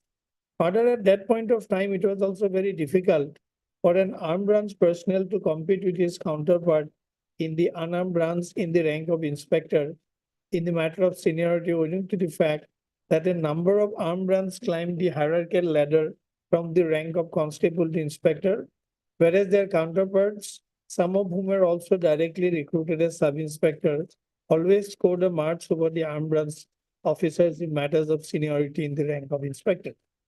The government of Mizoram, in order to protect the promotional avenues of the armed branch personnel, introduced Rule 6 of 1997 rule. The said rule is reproduced below.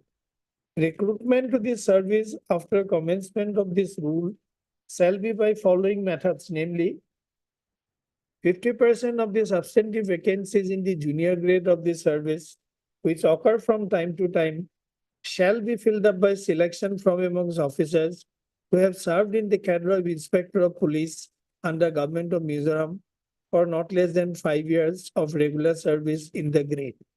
Provided that out of this percentage, one post of assistant commandant from each Mizoram Armed Police Battalion, India Reserve Battalion, shall be exclusively earmarked as the promotional post of Inspector of Mizoram Armed Police Battalion, India Reserve Battalion.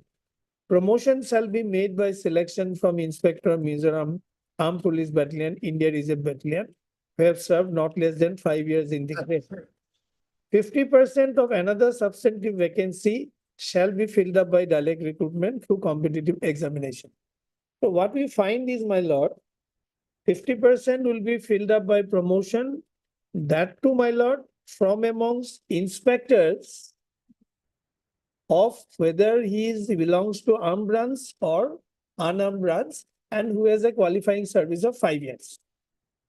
Now, having regard to the, my lord, poor rate of promotion of this armed branch, this proviso was there. It said, provided that out of this percentage, one post of assistant commandant from each Mizoram Armed Branch Battalion shall be exclusively earmarked. Where you are reading? I'm reading at page 13, my lord. 13, yeah. Yes. Provided Provided that out of this percentage, one post of assistant commandant from each Mizoram Armed Police Battalion, India Reserve Battalion, shall be exclusively earmarked as promotional post of the Inspector of Mizoram Armed Police Battalion, Reserve Battalion. So, my lord, what was sought to be ensured as, irrespective of anything, at least one post must be earmarked for the armed branch inspectors. Now, my lord, this particular, my lord, the idea, we have explained it, my lord. If I read further, it appears from a perusal of the aforesaid rules that same contemplated reservation of 50% of the substantive vacancies occurring from time to time instead of 50% of the cadre strength of the grade. Further, a perusal of the proviso to Rule 6.1, which contemplated exclusively earmarking one post of assistant commandant from each battalion for inspector of armed branch, would show the department intended to protect the interest of the armed branch functionary who otherwise would have been rarely promoted to the junior grade service. A plain reading of the proviso, especially the phrase shall be exclusively earmarked, would mean that in addition to the post available in the grade, who is an officer of the rank of inspector from both branches would aspire, one post of assistant commandant in each battalion was additionally exclusively earmarked for inspector in the armed branch. In our humble understanding, my lord, whether you are an inspector of armed branch or unarmed branch, if you have completed 5 years, then your case would be considered. Additionally, my lord, one, that there are 8 battalions, that means 8 posts are especially earmarked for armed branch. Now, my lord, this rule was amended, which is under challenge. Now, that is what I would like to place, my lord. That on page 14, my lord, that on 29/2008, the earlier 1997 rules were replaced by 2008 rules. However, in 2008 rules, the earlier proviso contained in 97 underwent a change in as much as the phrase shall be exclusively earmarked contained in the earlier rule was replaced by the phrase shall be promotional post. The proviso contained in 2008 rules sought to swallow the general rule 6 and thereby restricted promotional avenues of armed branch inspector, whereas proviso to the 97 rules were more of a protection. But the new rules totally restricted armed branch personnel from aspiring for any other post in the junior grade, but for the post which were reserved for them. So we have challenged this, my lord. Now, our contention is, my lord, a proviso which is more or less in the nature of a qualifying a main substantive provision, it cannot curtail the purport and scope of the main enactment. Basically, my lord, I'll rely upon 2-3 judgments, my lord, where the Honorable Supreme Court has said how a proviso is to be read or interpreted.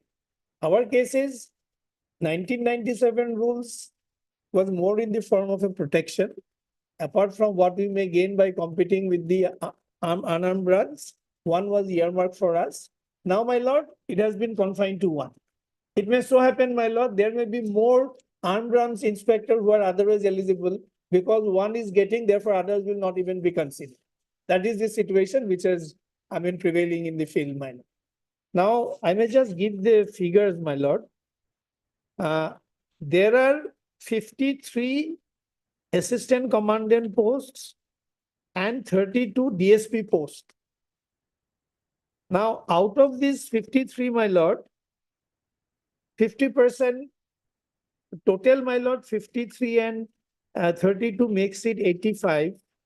And out of which 42 would be by direct recruitment and 42.5 or 43 would be by my lord promotion. So now what is happening in the field is there are 8 battalions. Only 8 persons are being considered. Others are not being considered, even though there are my lord eligible persons.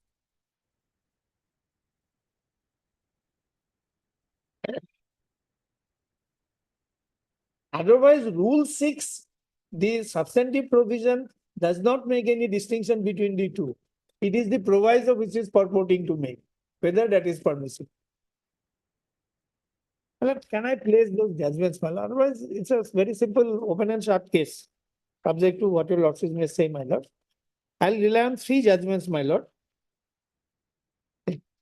1985, 1 SCC 591.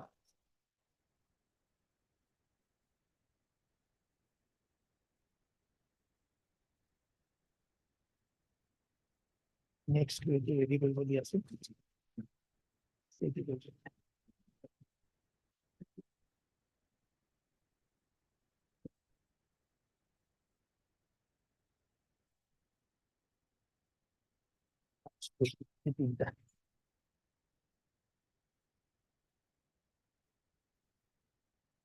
1985, 1 SCC 591. My lord will kindly come to para 27 at page 606.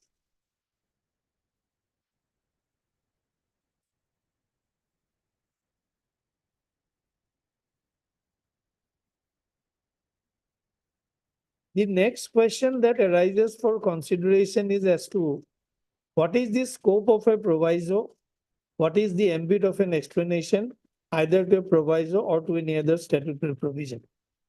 We shall first take up the question of the nature, scope, and extent of a proviso. The well-established rule of interpretation of a proviso is that a proviso may have 3 distinct separate functions. Normally, a proviso is meant to be an exception to something within the main enactment or to qualify something enacted therein, which but for the proviso would be within the purview of the enactment. In other words, a proviso cannot be torn apart from the main enactment, nor can it be used to nullify or set at naught the real object of the main enactment. It is basically in the nature of a qualification, not an exception. Then please come to para 41 at page 610.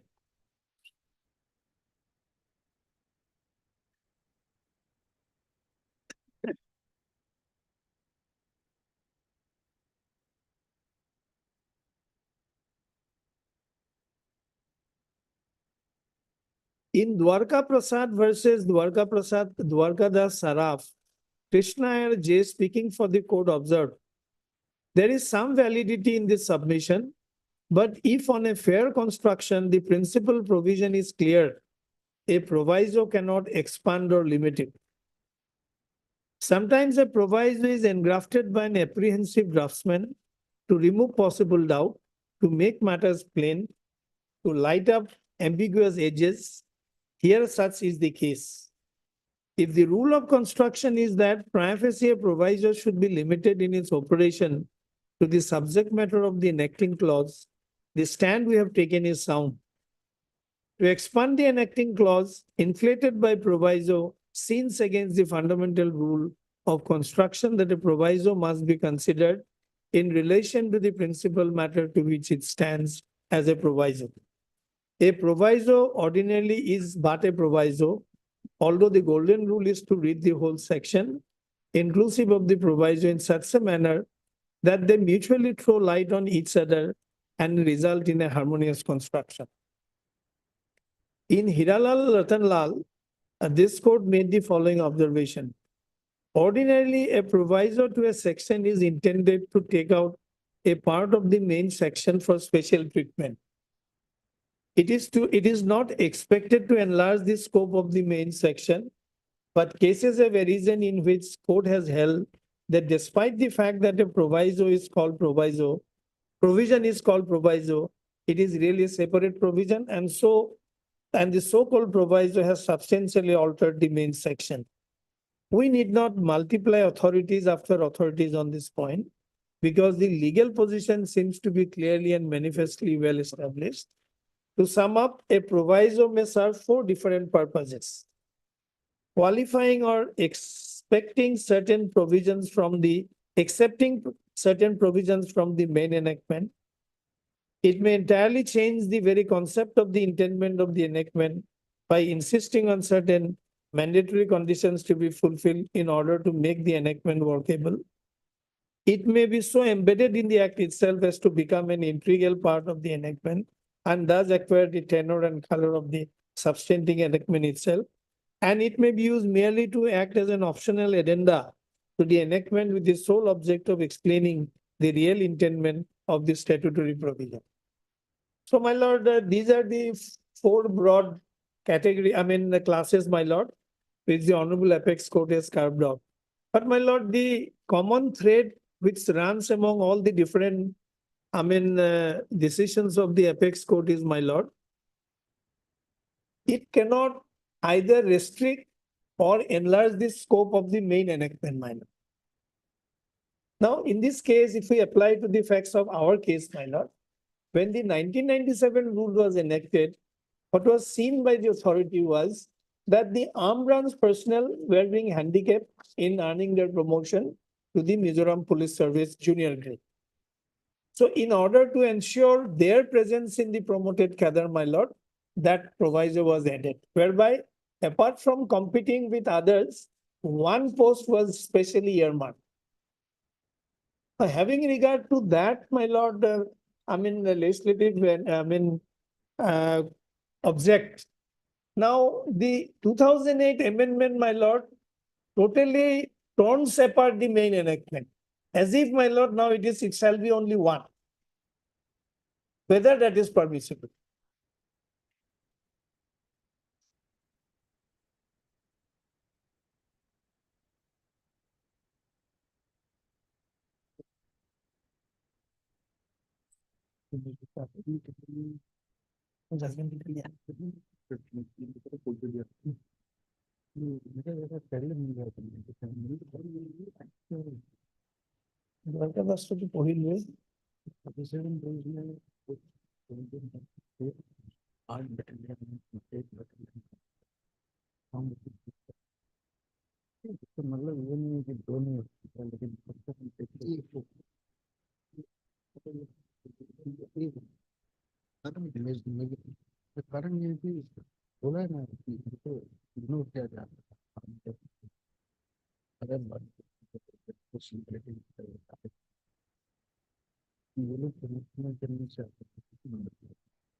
So basically that reservation of one post of that has been taken away.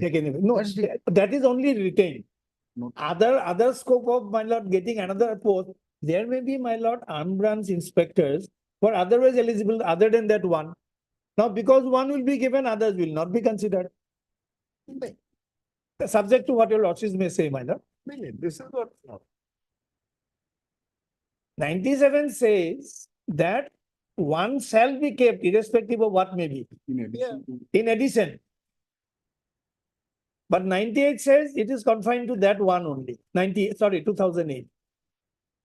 Shall be based by the. Shall be the.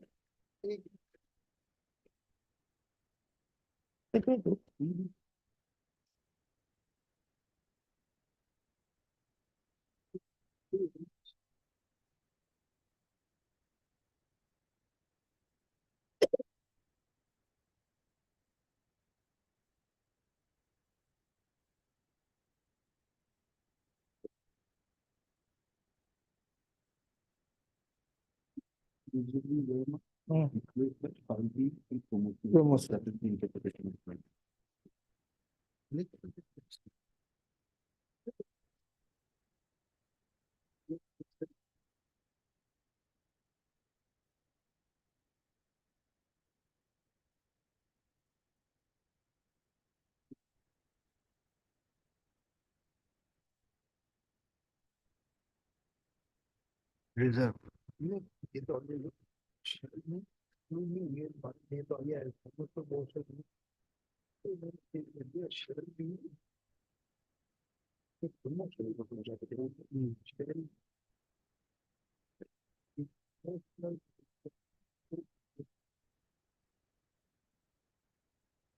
जो exclusively reserved for.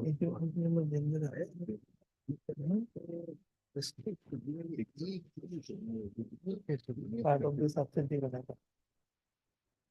You mean to say that they have restricted it to one only? Yes, now. That how? Yes, that has been. That interpretation. That is happening in the field, my lord. That's just the stated stand in the affidavit also. So out of all the vacancies, only one One. person from Yes. the armed forces. Yes, can be only one. Promoted to the Yes. post of this. Junior grade of this. Mizoram Police Service. There are 8 battalions. That only 1 battalion. So the minimum, the interpretation of or understanding of the previous rule was that at least one. At least 1. Now it is not more than one. Not more than 1. Is that what you're? Exactly. I'm obliged to your lordship for clarifying, for making it explicit what was implicit.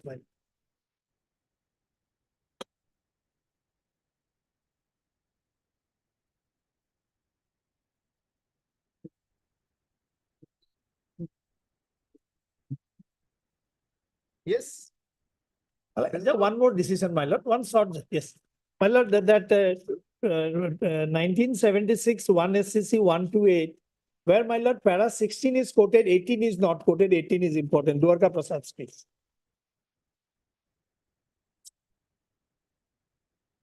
My lord will kindly come to page 137, para 18. Just a minute.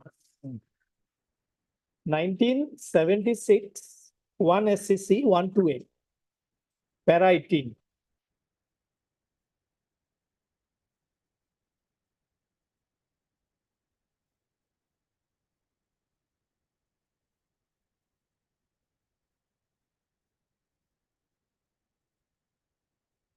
May I read, my lord? Yes. We may mention in fairness to the council that the following among other decisions were cited at the bar bearing on the uses of a proviso in statute. The law is right. A proviso must be limited to the subject matter of the enacting clause. It is a settled rule of construction that a proviso must prima facie be read and considered in relation to the principal matter to which it is a proviso. It is not a separate or independent enactment. Words are dependent on the principal enacting words to which they act as a proviso. They cannot be read divorced from their context. If the rule of construction is that prima facie a proviso should be limited in its operation to the subject matter of the enacting clause, the stand we have taken is sound. To expand the clause inflated by proviso sins against the fundamental rule of construction that a proviso must be considered in relation to the principal matter to which it stands as a proviso. A provision ordinarily is a proviso, although ordinarily is to read the whole section inclusive of the proviso in such a manner that they mutually throw light on each other and result in a harmonious construction.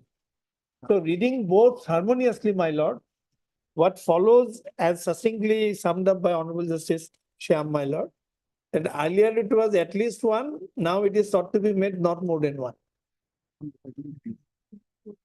Yes, but how does it reduce your burden? Because it could be a matter of conscious policy of the state. No, my lord, a policy can't be violative of Article 14, my lord. It cannot, take away my right of participation. In that case, it will be violative of my lord, my fundamental right to be considered for promotion. The moment you restrict my participation, then my chances of consideration is being taken away, my lord. But like substantive provision does not take away my right. Which is the substantive position? The rule 6, which I read, page 12, my lord, 13. page 13 on top. 50% of the substantive vacancies in the junior grade of the service, which occur from time to time, shall be filled up by selection from amongst officers who have served the cadre of Inspector of Police under the government of Mizoram for not less than 5 years of regular service in the grade. That means irrespective of whether I am armed branch or unarmed branch, I am eligible for consideration the moment I have put in 5 years of service. Now it is the proviso which is making that, my lord, distinction.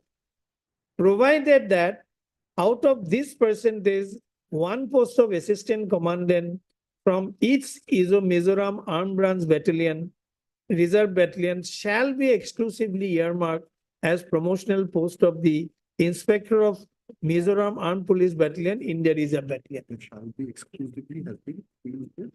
Now earlier, my lord, it was shall be exclusively earmarked. Now it is shall be promotional post. Shall be the. Where is that? Where is the text of that rule? For page 14, my lord. So that's the quoted part. Where is the original rule? Yes, original, yes. Rules can go this page. Rules can go ahead. That is the huh? In the affidavit, the rule is annexed, my lord. Page 1 second. আছে এখন এটা copy আছে তোমার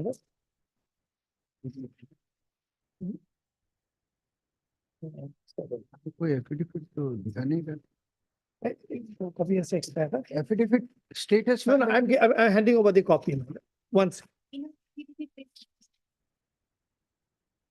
আছে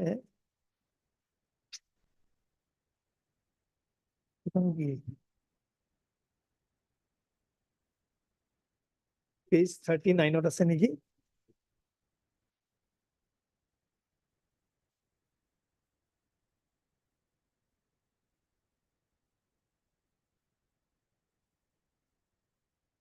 I'm handing over a copy, my lord.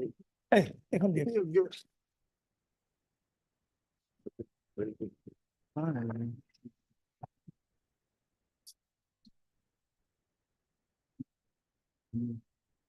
Page 38. Page 38. shall be exclusively.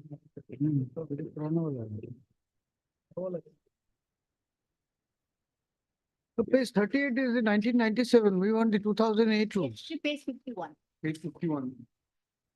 Of the same affidavit. Excellent. আছে এটা Marker line. shall be. Page mark. এখন দিব নেকি এই 2008 rules খন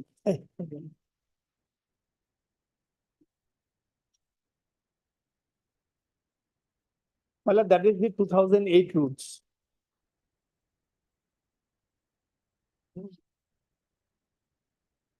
Page 54.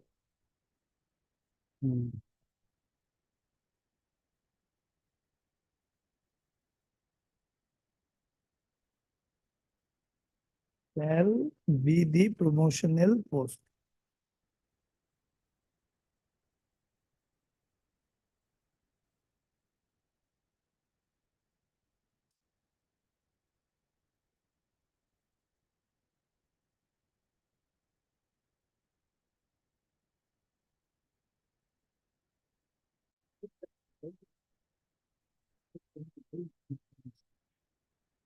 Yes, provided that.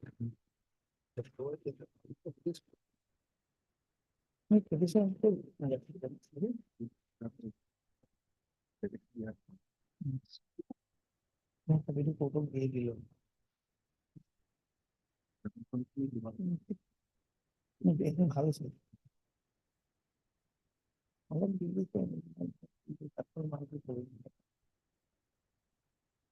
Shall be the word used करेंगे ना? Shall be the. ये तो चले जाएगी है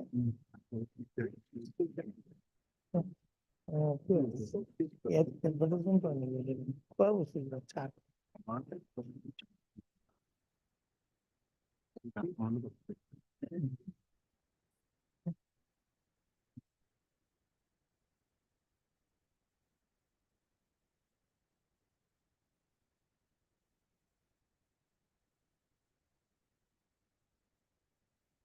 It looks like it's a grammatical error.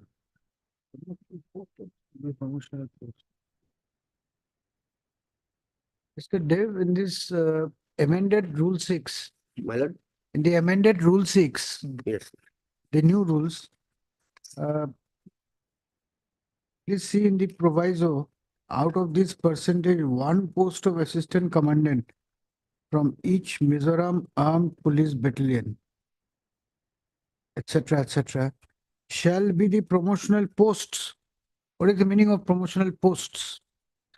Is it conscious or is it a mistake? Promotional posts. Is it promotional post or promotional posts? motional posts. It is It will be singular or post, plural? it will be post. Hmm? It will be post, my lord. It will be post, Post, then why this? but it says post? posts.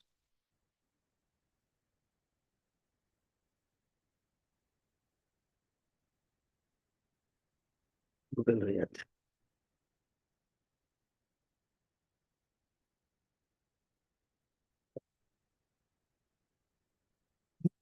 Yeah, and those happen to recently I just can say probably later move for one of the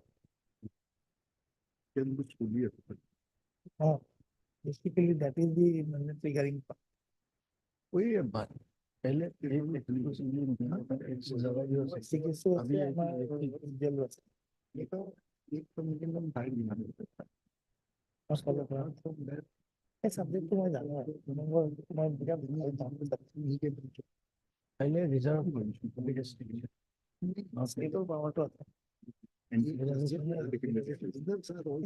regulatory power to elect those two taxing provision तो मैं बता ही था tax में तो पहले ही पता है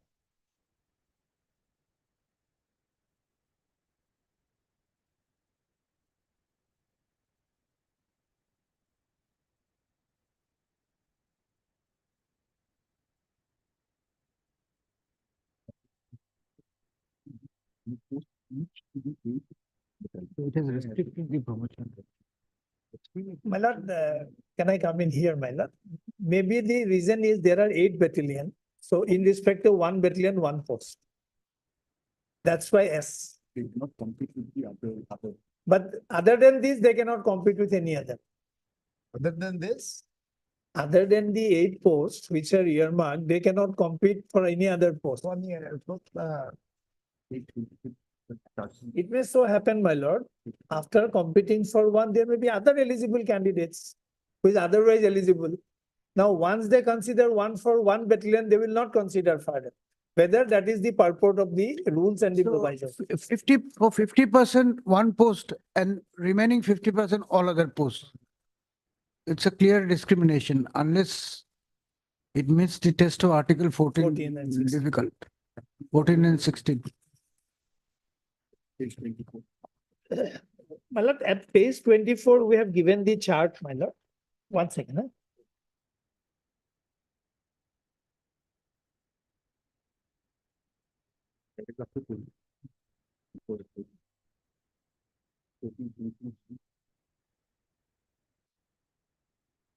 That page 20, that to make the case of the petitioner more coherent, the petitioner begs to place certain facts in a tabular format. Total cadre strength 81 unarmed, armed so and so. Number of posts occupied by promoting inspector of junior grade of service 34. We are only 8. And total cadre strength is so and so. Armed branch is only, whereas we are 6481.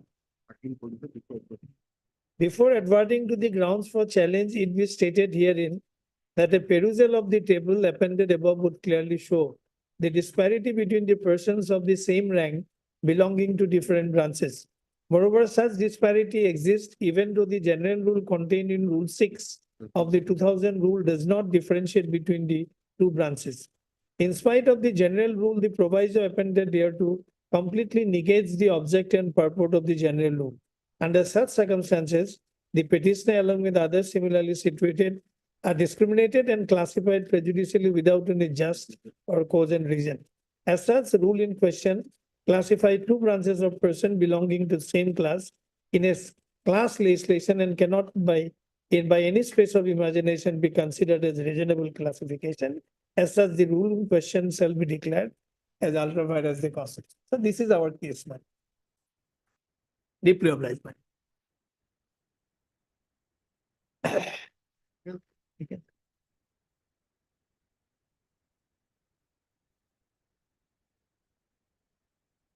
Well, before I enter into the merits of the case, I would first of all like to draw your lordship's kind attention to the fact that the same subject matter was decided earlier by way of a writ petition in the year 2012. I'll take your lordship to first to page 15 of my opposition, wherein I have stated, page 15, paragraph 18.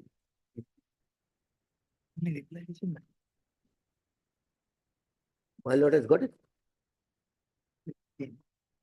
That with regard to the statement in paragraph 11 of the writ petition, I say that the subject matter of the present writ petition and WPC number 32 of 2012 are same, and therefore it is squarely covered by the judgment and order dated 18/6/2012. Just Now, my lord, Which para? your affidavit. my affidavit, Para number? para number 18, page number 15. Page 15, my lord. First paragraph. No, it doesn't say. In the opposition. There's no none. Para 15. My lord is looking into the additional affidavit. Huh? Not, there are two affidavits. Affidavit filed by respondent number 6 to 11. No, three. Three. That's one number three. That was the additional affidavit. Date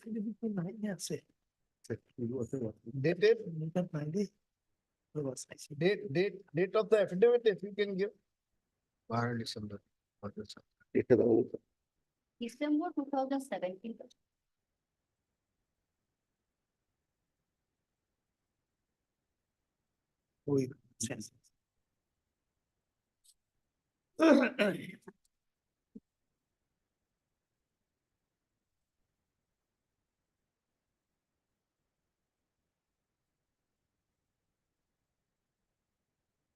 What do you do? Running page 136. Then I think face. My lord has got it. I do. Oh, Para number 18, page number 15. Page number 15, para number 18. everything.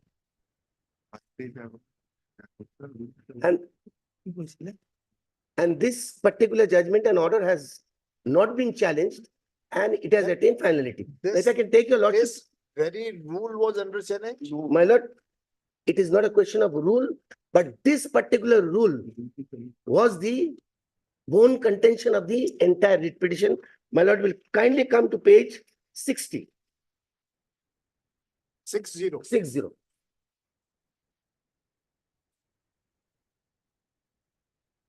Absolutely same subject matter, my lord.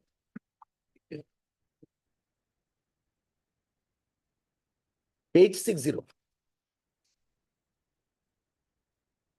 Order dated 18th of June 2012. May I be permitted to read, madam?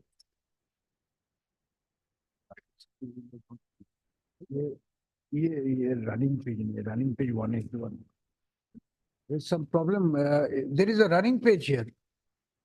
When you say page 60, it is actually 181, running page 181. Internal page 60.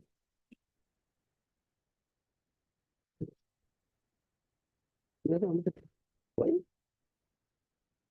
Yeah, rule sentence for 9.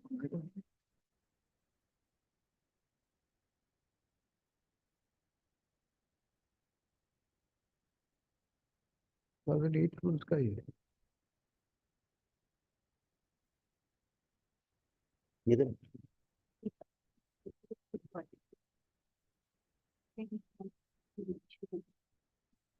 Yes, while it can also come to the writ petition. It is there in page one zero Just three. first, this order, you read that order, which is that order you are referring to? What it says? May I be allowed to read? Yes. The bone contention in this writ petition is Rule 6(1) of the Mizoram Police Service Rules 2008, which is in the following terms, which has been challenged by my learned friend, 50% of the total sanctioned strength of the posts in the junior grade of the service shall be filled up by selection from amongst the officers who have served in the cadre of Inspector of Police under the government of Mizoram for not less than 5 years. Regular service in the grade, provided that out of this percentage, one post of assistant commandant from each Mizoram Armed Police Battalion, Indian Reserve Battalion, shall be the promotional post of inspectors of Mizoram Armed Police Battalion, Indian Reserve Battalion. Promotion shall be made by selection from inspectors of Mizoram Armed Police Battalion and Indian Reserve Battalion who has served not less than 5 years in the grade. According to Mr. C. Zova, learned senior counsel for the petitioners, though one of the posts of assistant commandant is reserved for the cadre of Inspector of Mizoram Armed Battalion, IRB, from each of the Mizoram Armed Police Battalion, Indian Reserve Battalion, in terms of the aforesaid Rule 6(1), this cannot mean that more than one inspector belonging to the Mizoram Armed Battalion, IRB, cannot be allowed to be promoted to the post of junior grade of MPS, and that the reservation is made as a matter of abundant caution to ensure that no inspector of the Mizoram Armed Battalion, IRB, is denied a promotional avenue during his entire career. The learned counsel further contends that if the interpretation of Rule 6(1) adopted by the state respondents is accepted, only a handful of inspectors of Mizoram Armed Battalion, IRB, will ever be promoted to the post of assistant commandant, which is arbitrary, unjust, and unfair. The learned senior counsel therefore submits that the promotion of 8 private respondents to the post of assistant commandant, subdivisional police officer, deputy superintendent of police, additional superintendent of police, without considering the case of petitioners, is arbitrary and illegal, and the same is liable to be quashed. Mr. So-and-so learned additional advocate general Mizoram, however, opposes the impugned promotion process and submits that there is no scope for giving more promotional posts to the inspectors of Mizoram Armed Police Battalion, Indian Reserve Battalion, inasmuch as by their nature of recruitment and their qualifications, they cannot be equated with the Inspector of Police of unarmed branch. Supporting the stance taken by the state respondents, Mr. N. Silo, learned senior counsel for the private respondents, submit that the language of Rule 6(1) of the rule does not suffer from any ambiguity, and as such, there is no question of interpreting the same in the manner urged by the learned senior counsel. To do so would amount to rewriting altogether the entire provision, which is not permissible. He therefore submits that the writ petition has no merit and is liable to be dismissed. I have given my anxious consideration to the submissions of the learned counsel appearing for the contesting party. Clause 1 of Rule 6 of the rules clearly provides that 50% of the total sanctioned strength of the post in the junior grade of the service should be filled up by selection from amongst the officers who had served in the cadre of Inspector of Police under the government of Mizoram for not less than 5 years of regular service in the grade. However, the proviso thereto makes it clear that out of the percentage, one post of assistant commandant from each Mizoram Armed Police Battalion, Indian Reserve Battalion, should be the promotional post of inspectors of Mizoram Armed Police Battalion, Indian Reserve Battalion. In other words, from each battalion of Mizoram Armed Police or Indian Reserve Police Battalion, one post of assistant commandant is exclusively reserved for the promotional post for inspector of Mizoram Armed Police Battalion, Indian Reserve Battalion. However, from this provision, it cannot by any stretch of imagination be held that apart from this reservation, the right of the Inspector of Mizoram Armed Police, IRB, to be considered for promotion to the post of Assistant Commandant cannot be denied. In other words, the Inspector of Armed Branch cannot claim further promotional post apart from one post of the Assistant Commandant already reserved for them from each of the battalion of the Mizoram Armed Battalion and IRB. It is ironical that the protection given to the armed branch from promotional avenue is being interpreted to gain more promotional post, which is plainly not contemplated in Rule 6.1. As the language is clear and ambiguous, in my opinion, unambiguous, there is no room for interpretation of this rule in the manner placed by the learned counsel for the petitioners. The learned senior counsel, however, draws my attention to the decision of the Apex Court in Bhavnagar University versus Palitana Sugar Mill Private Limited and others reported in 2003 to SCC 111, and submits that it is a basic principle of construction of statute that the same should be read as a whole, then chapter by chapter, section by section, and words by words, and that recourse to construction or interpretation of statute is necessary when there is ambiguity, obscurity, or inconsistency therein, and not otherwise, and that an effort must be made to give effect to all parts of the statute, and unless absolutely necessary, no part thereof shall be rendered surplusage or redundant. There can be no quarrel with this proposition of law. Unfortunately for the petitioners, the rule in question does not admit of ambiguity, obscurity, or inconsistency therein statute. In its anxiety to ensure that virtually all inspectors of the armed branch are not denied altogether at least one promotional avenue in the post of assistant commandant during their entire career, the rule in question has been framed by the state government. In the nature of their appointment and qualification, had this rule not been enacted, none of the inspector of the Mizoram Armed Police Battalion, Indian Reserve Battalion, may ever get any promotion to the higher post of assistant commandant till their retirement.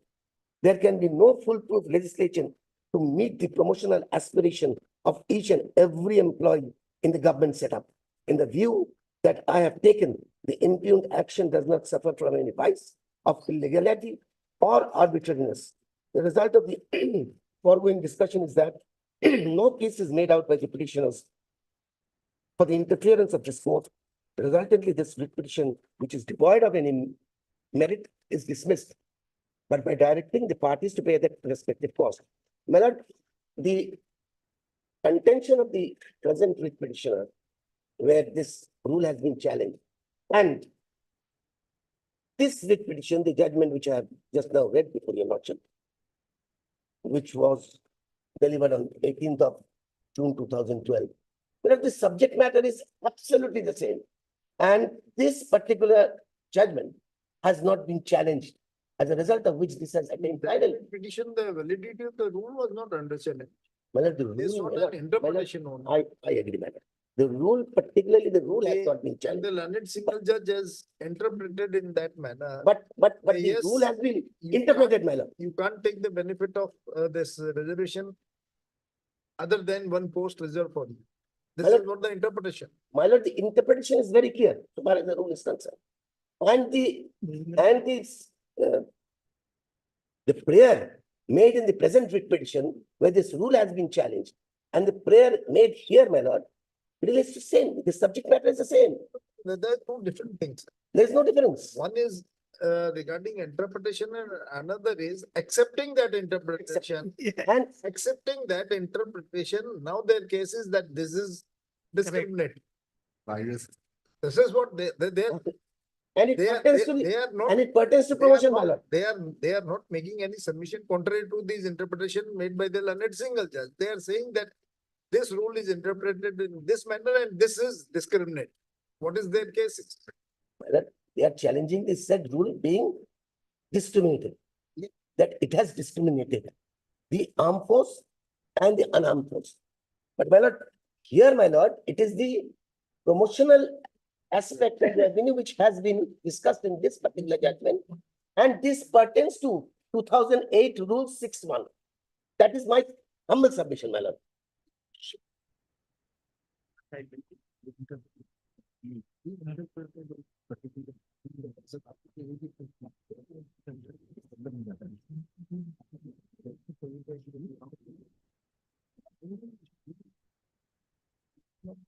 Absolutely, this is totally different.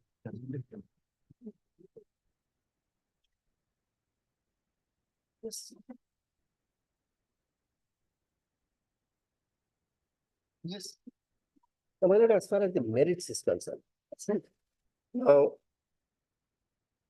my lord, the Mizoram police is basically divided into two categories. One is the Mizoram Armed Police, that is the armed battalion, and the other is the unarmed police. Now, their role, their functions, their duties are absolutely separate, and they cannot be compared as same. They are separate cadres altogether, although the cadre controlling authority is the same. Now, my lord, if I can take your lordship to some of the issues which have been raised by the state response.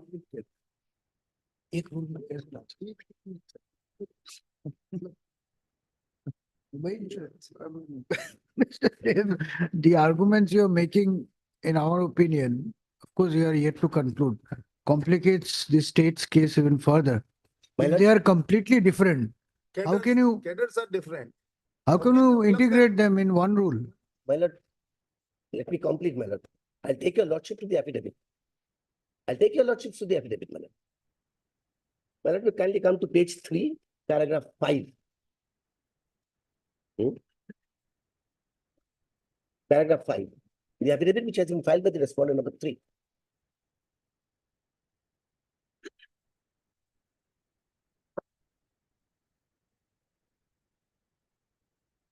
My lord, the duties are not interchangeable. The duties of the armed branch and the duties of the unarmed branch, absolutely separate, my lord, and their duties are not interchangeable also. Now, my lord, will kindly come to paragraph 5, page 3. That with regard to this, the lordship has got it. The affidavit in opposition filed by the respondent number 3.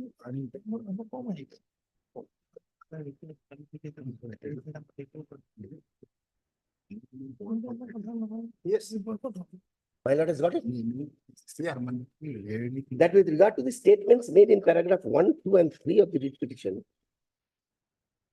I say that as per provision of sub-rule 1 of rule 6 of the Mizoram Police Service Rules 1997, 50% of the substantive vacancies in the junior grade of the service are to be filled up from the cadre of the Inspector of Police under the government of Mizoram, and out of this 50%, there is a reservation of one post for promotional post of Inspector of Mizoram Armed Police IR Battalion.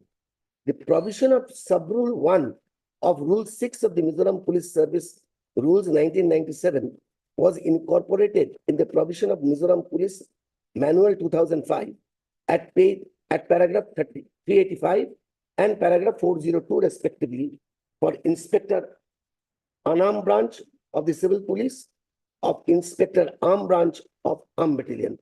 Section 2 to Section 3 in the Mizoram Police Manual 2005 provided for recruitment and promotion of unarmed branch from constable to inspector. And there is also provision under paragraph 385 that promotion of inspectors to the rank of Deputy Superintendent of Police, junior grade of Mizoram Police Service, shall be done by selection in the manner prescribed under the relevant provisions of the Mizoram Police Service Rules 1997 as amended from time to time. This clearly makes reasonable distinction between the Inspector of Mizoram Armed Police Battalion, IR Battalion, and the Inspector of Police Unarmed Branch. Therefore, the word Inspector of Police used in sub-rule 1 of Rule 6 is exclusive of Inspector of Mizoram Armed Police IR Battalion.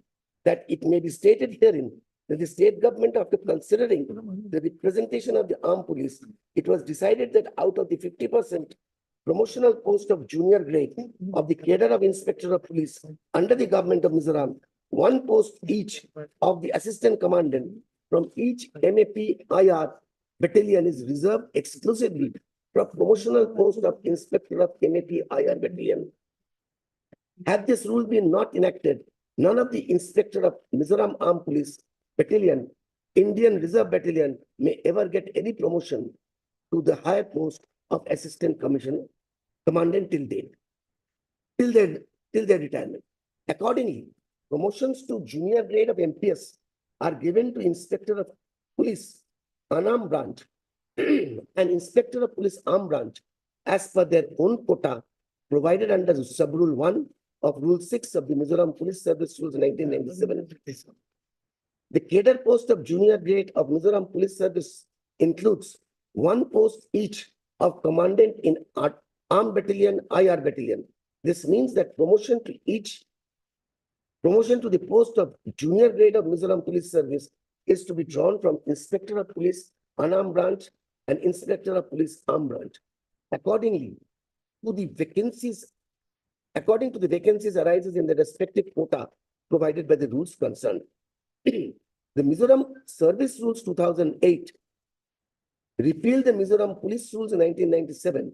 There are no significant changes in the wording of the Sub-Rule 1 of Rule 6 of the Mizoram Police Service Rule 1997, except the phrase substantive vacancies.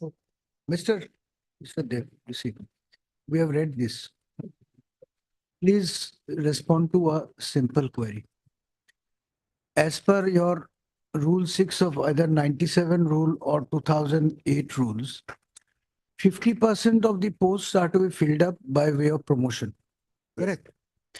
Now the feeder cadre is inspectors who have served for 5 years. It doesn't make a distinction between armed branch inspector or unarmed branch inspector, subject to what you may say. So you are taking in the 50% promotional quota. You are taking in people both from the armed branch and unarmed branch, and these people are constituting an integral cadre, right? So this is the only way of filling up the post of inspector, which is 50% of the quota, and remaining 50% are to be filled by direct recruitment. Now, first of all, then we fail to understand, how are you saying that these are two distinct branches with posts are not interchangeable? If the unarmed and armed branch inspectors are assimilated into one promotional cadre, how can you say that they are distinct? Kindly listen to the query. Even if you don't have the answer right now, this is an important query and we will have to consider this.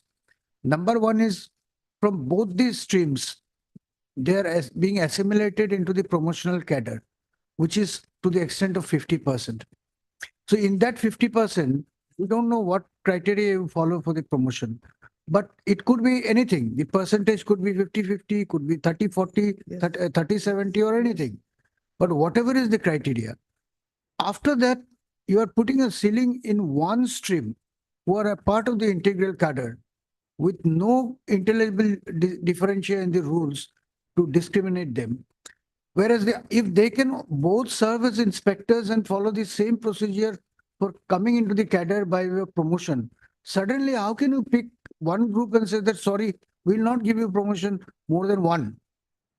Is this not on the face of it violation of Article 14, the philosophy of equality enshrined under Article 14? That's the question we are asking you. And that's the only thing we'll test here, nothing else. Now, my lord, if I can take your lordship to the Mizoram Police Manual, page 20 of my opposition. The functions and the duties and the appointment procedure are all. No, that's okay, but kindly tell us what is your submission on that. We'll go into the manual, we'll go into the details, the particulars, we'll go into it. What is your submission to that? One composite cadre of promotional category inspectors, which consist of both armed and unarmed, only criteria is 5 years in service. Suddenly, you then make a distinction for the armed branch by capping their promotional revenue, whereas you keep the whole world open for the unarmed branch. If they are two distinct classes, if they have different nature of duties, how can you in the first place club them into one cadre? How can you follow the same promotional criteria for filling up these 50% vacancies? That by itself belies the stand of the state. Then having done it now, you are taking a U-turn and saying that, okay, their duties are different. They are not good enough. These are things we have to know very clearly. No, have you understood the query? I understood, my lord. You feel free to argue, but this is the point. I have understood, my lord. But the subject matter of your lordship's query, my lord, I think I need to take some further instructions. That is the only query. Only question is whether this is a discriminatory, this rule is discriminatory vis-a-vis this armed the inspectors. My and humble unarmed submission, my inspectors. lord, This is the what rule the is, only question is. the rule is Further not instructions, discriminatory. either you are going to amend this or introduce the old rules, then it's okay. Otherwise, the what remains. The rule is, my humble submission, my lord, the rule is not at all discriminatory. That is why, if I can take your lordship to page 20 of my affidavit. So that you are harping on this, that both the functions of both the inspectors, unarmed and armed, are altogether different. Then the question again comes, then why you have clubbed these two posts for the purpose of promotion on the post of this junior grade or whatever it may be, inspector? Why? Those are so distinct. And create a separate category on promotional revenues for both of them.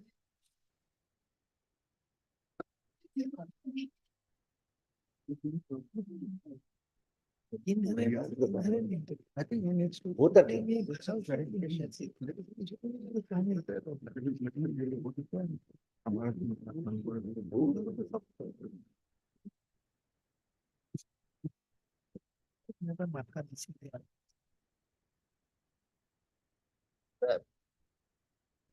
We feel that you should prepare the matter in this context, what the query we have raised. Manual and no manual, there is nothing, no business, no manual. How it is relevant at all? My lord, as far as the classification is concerned, my humble submission, it's a reasonable classification based on their duties and their responsibilities. Because their duties and responsibilities are quite separate. Then the question comes, then why you club these two posts? They are those so distinct. Then why you club them for the purpose of promotion? That is one particular aspect which needs to be looked at. Who answer that? When? That needs to be looked When you are coming next? at. My lord, 16th? 16th May.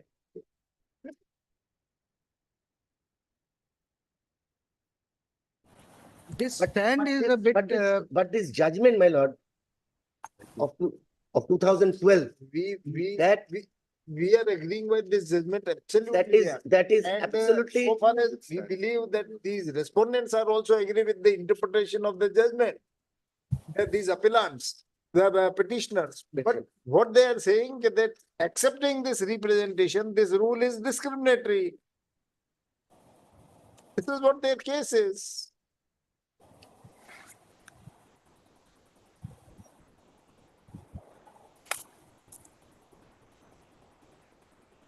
Item 27. Deeply obliged. May I please your lordship? My lord, am I audible? Yes. Your lordship, this is a PIL pertaining to the supply of drinking water in the city of Guwahati. And your lordships have been monitoring this matter and passing directions from time to time. May I draw your lordship's attention to the last order? In the last occasion, we had drawn the Honorable Court's attention to phase southeast, where basically work has been lagging behind severely. 27th March, your lordships had directed them to apprise this court today of the status of funds for southeast. So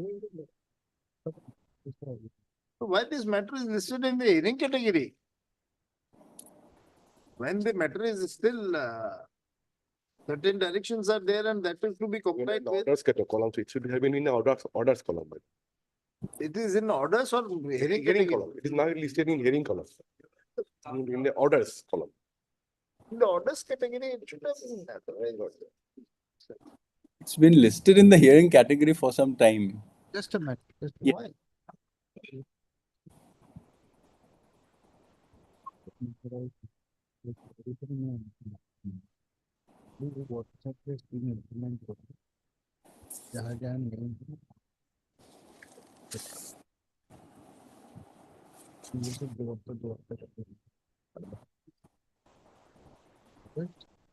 It can be the status.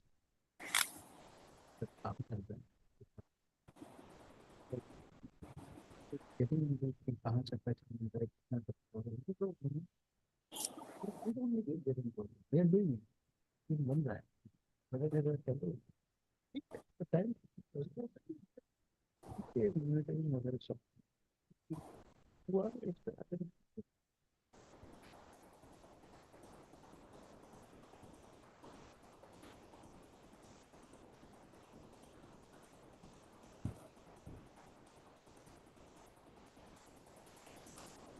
Okay. So this matter is listed in the hearing category, but it appears that the respondent GMC is required to apprise the court about the project of phase second in the southeast Guwahati water supply. Apprise the court about phase second of the southeast Guwahati water supply project, for which the GMC is applied for loan to the new development bank. Stop. Learned counsel for the GMC has submitted that, yes. Well, in fact, my lord, it's not GMC, it is the AUIIP. It's an organization of the government, my lord. On last week, latest on 27/3, on that particular day, this particular aspect, Southeast Guwahati water supply. There are two phases. First phase is 100% complete. Second phase, after the completion of the first phase, my lord, Indian Development Bank was supplying the funding. It stopped. Then entire project was stalled. Thereafter, my lord, new development bank has come in, step in, and on 27/3, officials of the new development bank has come to Guwahati, and a meeting has taken place. A very fruitful meeting has taken place, my lord. On the subsequent 2 days, they have visited all the sites. Thereafter, my lord, in the month of April, now we are working out about the modalities of the RFP for opening in the PMC, that is project management consultant. After the tender will be issued for project management consultant on month of June, project management consultant will be on board on our board. Thereafter, the fund, after completing everything, the funds from the Asian Development Bank, after on being satisfied, that it will come up from the, sorry, not Asian Development Bank, it is New Development Bank. Okay. Then the second phase. You are for, I am for the GMC, GMD as a JOL board. Now, I am also for the AUIP. This is called Assam Urban Infrastructure Investment Program. That is the main association which is conducting that. Who is party here? This party, madam. That is party. That Assam, which you are referring to, which authority? Assam Urban Infrastructure Investment Program. They have filed an affidavit also, Your Lordship, in October 23. Subsequently made party, madam.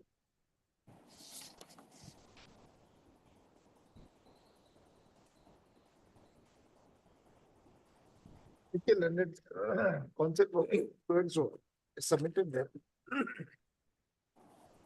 So far as regarding the phase first of the water supply, phase first of the which phase first of which phase 1 is 100% complete. Phase 1 of which scheme? Guwahati water supply. This is Southeast Guwahati supply project. Southeast Guwahati water supply project. Is concerned the same as been completed. However, so far as regarding the phase second of the said project, the Assam, which Assam Urban Infrastructure Investment Program. Assam Urban Infrastructure, that Investment so-and-so program Negotiating for the loan. had a meeting with the New Development Bank. New Development Bank. New Development Bank on 27/3/2024, and the bank and the said meeting and in the said meeting certain decisions have been taken, and the decisions have been taken, and there is all likelihood that some loan will be sanctioned for the purpose of completion of phase second of the Southeast Guwahati water supply project. Phase second of the Southeast Guwahati project. And council has submitted that some time may be granted to produce the progress report before this court. Time period for is granted list after 8 weeks. उसमें शुरू में ही करना। May I just, Period for list after 8 weeks for Mil- what? Miller, may I just point out one submission subject to your lordship's permission? Yes.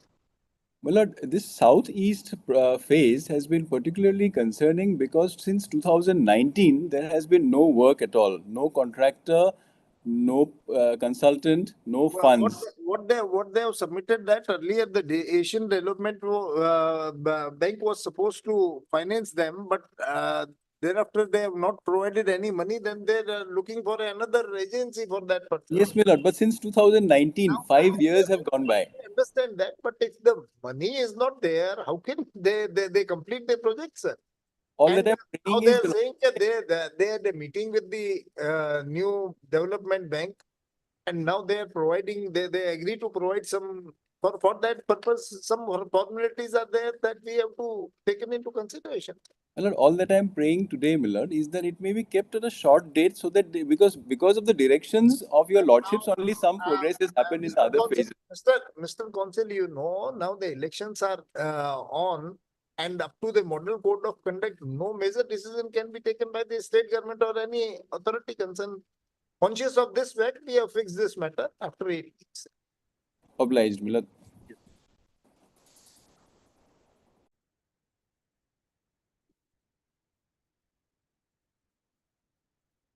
Wait, please, your lordship, I beg to mention item number 8 to 10, your lordship. 8 to 10. Lordship. Maybe adjourned for 2 weeks, your lordship.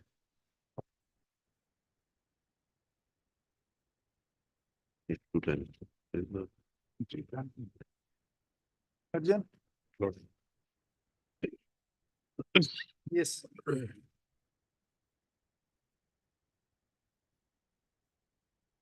Daily list for orders item 1. May it please, your lord.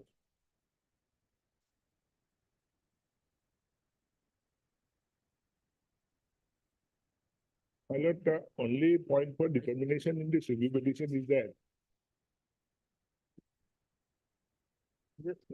whether the action of the state government. Just. In fact, on 7/8/2023, a direction was issued to the respondents to file an affidavit on behalf of the state of Mizoram as to the position of the vacancies in the year for which the petitioner claimed promotion. As per them, the affidavit has been filed and there were 2 vacancies. Yes, ma'am. And the persons who were promoted, those persons were senior to you. No, Yes, no, my lord, I have annexed the gradation list, they are not senior, my lord. you just read this affidavit of them. Yes.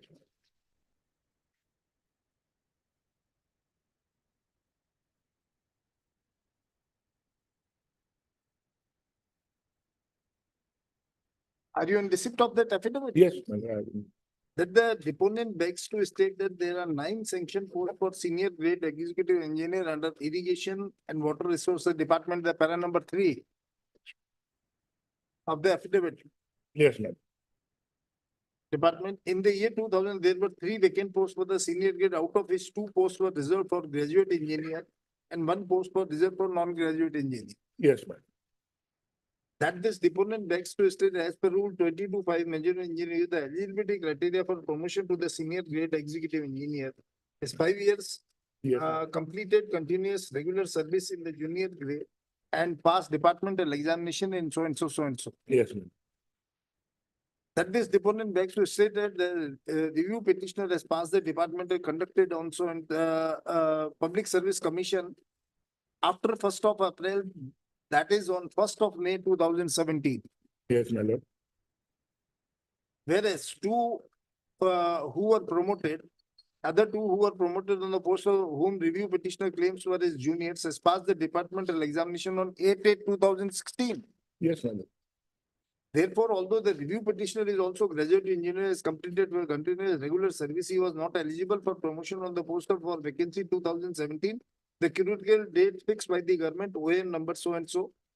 So and so, so and so is 1/4/2017. As says the authority filled up 2 vacant posts of engineer promoting 2 eligible who were graduate engineers and 5 years regular service junior grade claims also conducted by the public Mizoram Public Service prior to 1/4/2017. Yes.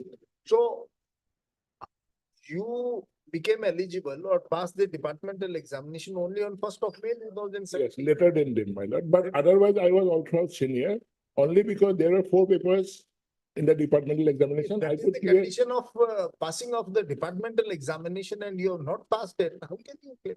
No, no. My lord, that's why I had to place, my lord. The question is whether the prescription of this cutoff date is arbitrary, my lord. Because this rule 22(5), which they have relied, there are 2 components. One is qualifying service of 5 years, and the other component is passing of departmental exam. For my lord, the qualifying service, they say it will be date of vacancy or cutoff it. But for the same rule, for my lord, this qualifying examination, they say it's only date of my lord, year of vacancy. That cannot be, my lord. How can be 2 years stick for a same rule, my lord? That is the only difference, my lord. I will place the rule, my lord. You are in review because you submitted, it was submitted in the apex court. My lord. That there was some order passed by an earlier coordinate bench, My which lord. was not taken into account. No, no, no, my lord. Lordship will kindly come to that Supreme Court's order, my lord. We have annexed.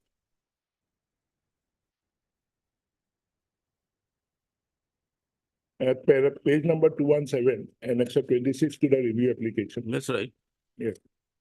Second paragraph. Yes.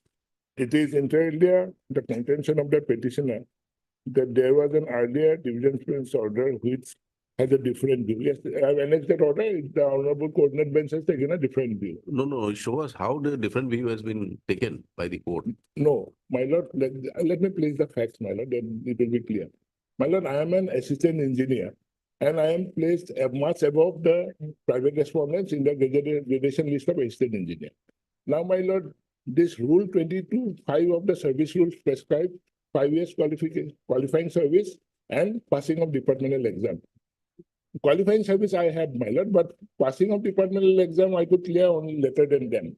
Now, my lord, by way of executive instruction, they have issued an OM whereby a cutoff date has been prescribed, my lord. Now, in view of that cutoff date, when the DPC met, they recommended the private respondent, but barring me. I sailed that recommendation before the learned single judge.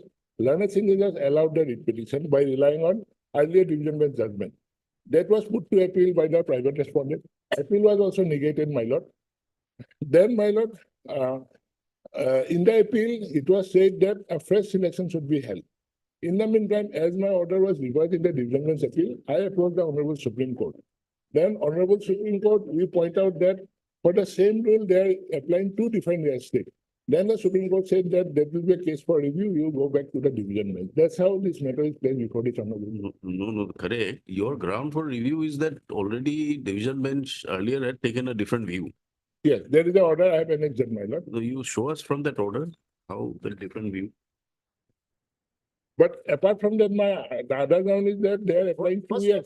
First of all, you satisfy on that, sir, because you sought permission for filing review You sought permission from the Supreme Court for filing a review on the ground that there is a earlier division bench Yes, judgment. I will say, my lord, Lordship will kindly turn to the division bench order.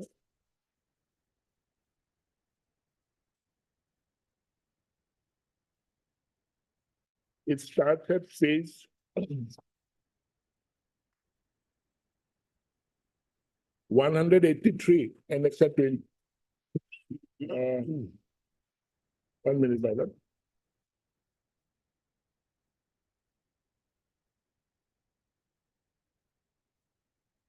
It starts at page 117, my lord, 117.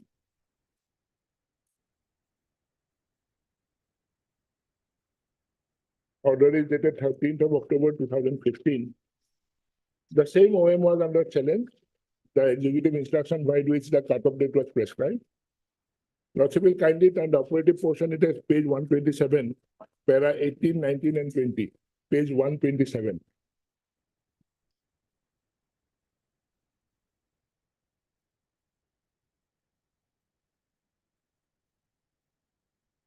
Has your lordship got it?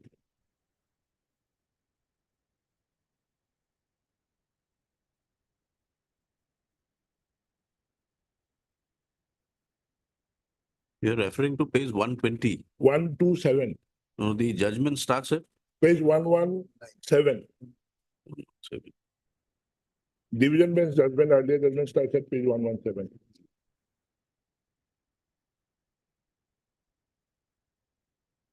And to appreciate this, my lord, the single judge's observation has to be also first laid into, my lord. Which para you are referring to, please? My lord, at page 127, para 18, 19, and 20. Okay. Of the division bench order, my lord. May I read it, my lord? yes.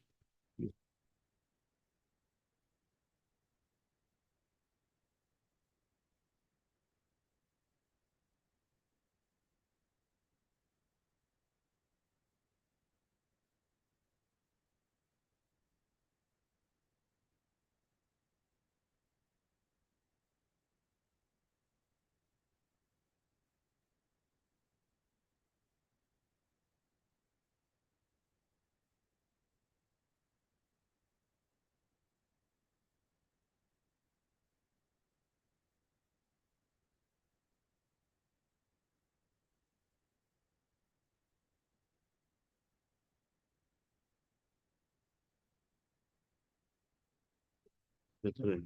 There's no-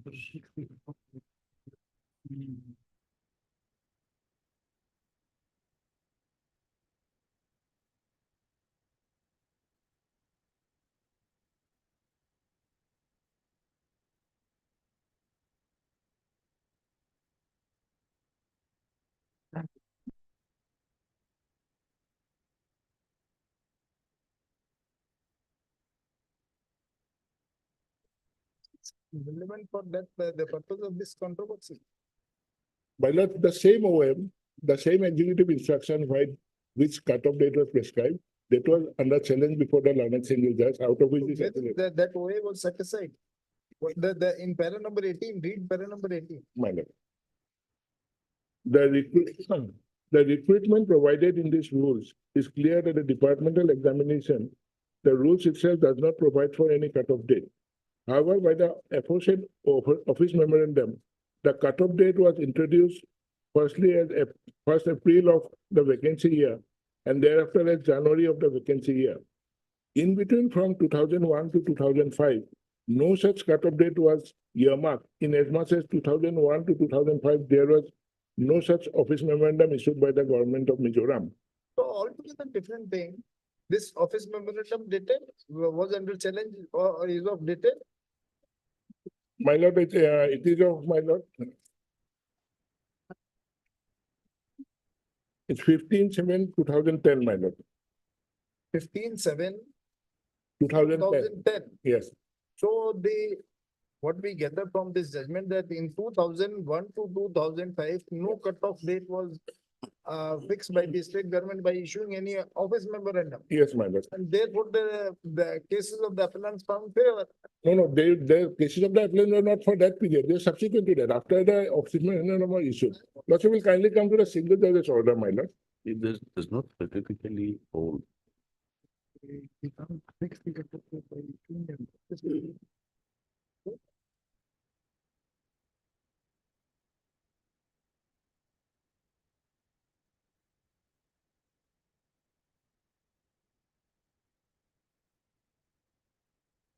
No, the judgment does not specifically lay down that this process of fixing a cutoff date has been held to be bad. But my lord, it appeals the learned single judge order at para 20, and the observations of the learned single judge has to be read into, my lord.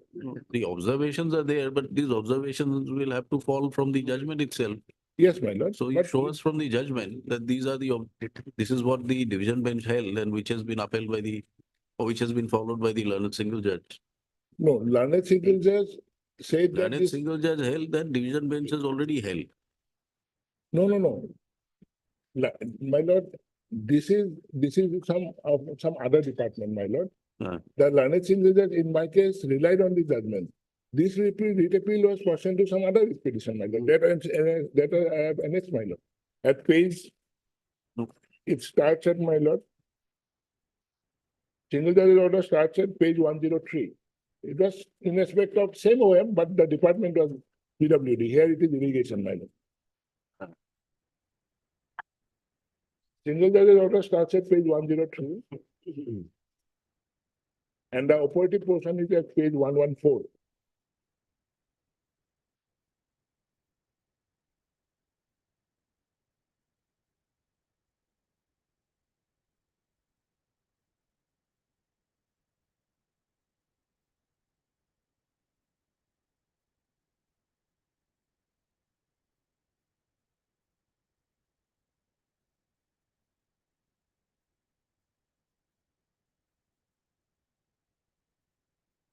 There are 30 and 31 of the learned single judge order. 11 at page 113, para 30 starts, my lord.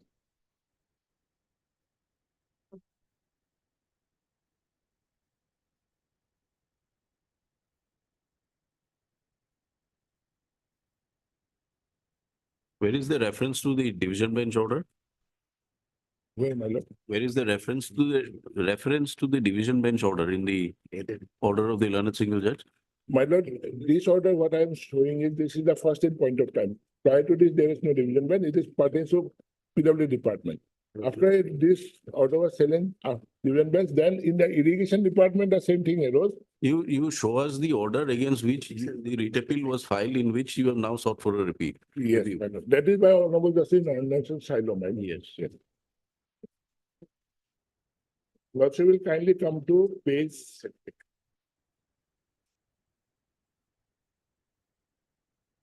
150, 149 it starts, my lord. 149, single judge order starts.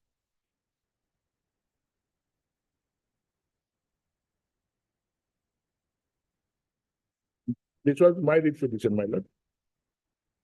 Yes. Yes. Thereupon, my lord, para 34, last 3 lines, and para 35 at page 181. Operative portion, my lord, page 181.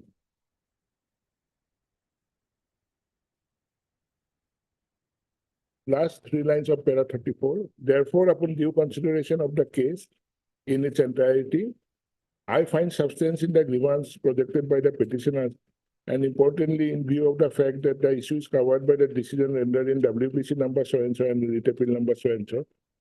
Thus, in view of the conclusion arrived at as above, the office memorandum dated 15/7/2010. You come to the middle of this para 34, page 181. Yes, my lord. The sentence starting from this apart. Yes, my lord. Somewhere in the middle. This apart, the finding and decision of the coordinate bench of this court that cutoff date fixed by the office memorandum is more of a form than of substance, was upheld by the writ appellate court when it was challenged by the aggrieved parties. As already noticed, by the time the agenda note was prepared and sent to DPAR on 5/7/2017, or when DPAR so given its approval on 26/2017, all the petitioners had cleared the departmental examination. Therefore, upon due consideration of the case in its entirety, I find substance in the grievance projected by the petitioners. And importantly, in view of the fact that the issue is covered by the decision rendered in WPC number 72 and writ appeal number 2 and 3 of 13, this is thus in the view of the conclusion arrived at as above. The office memorandum dated 15/7/2010 and 11/5/2012, insofar as fixing of crucial date for determining eligibility of officers' promotion to the next higher grade is concerned, is found to be unsustainable, and the same is set aside. The respondent authorities shall now proceed to convene a review DPC, including the Was upheld with the decision.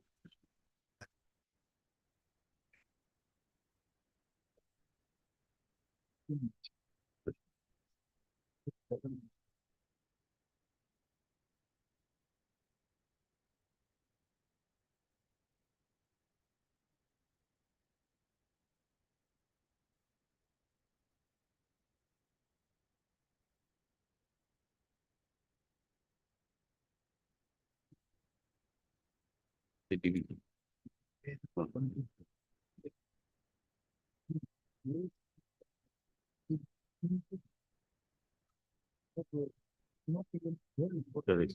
Correct.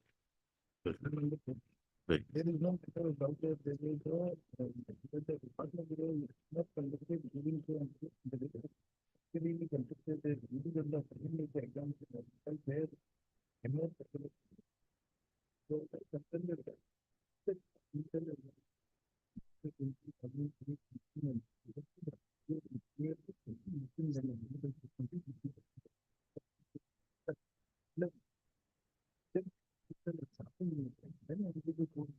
you can't insist and don't do their you grant them relaxation from passing yes. But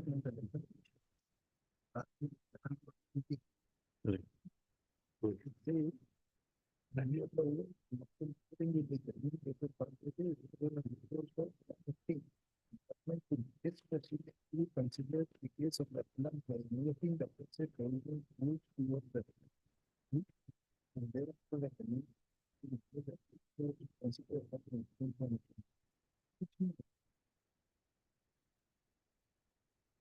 that division bench case which you are referring to. My lord. Admittedly, in those cases, the departmental examinations were not even held for 2008, 9 and 10. True, my lord. In that case, the only direction was this, that grant them relaxation by invoking the power under Rule 31 and then to consider them for promotion.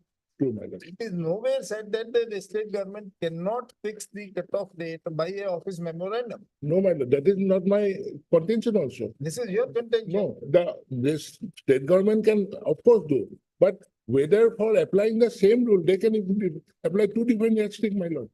Which will, Your lordship will kindly turn to the OM, that executive instruction, my lord. yes. The OM, before that, my lord, page 32, the engineering rules are there, and at page 48, the OM is there. Lordship will kindly first see the rules. As page 32, the rule starts. Yes. Yes.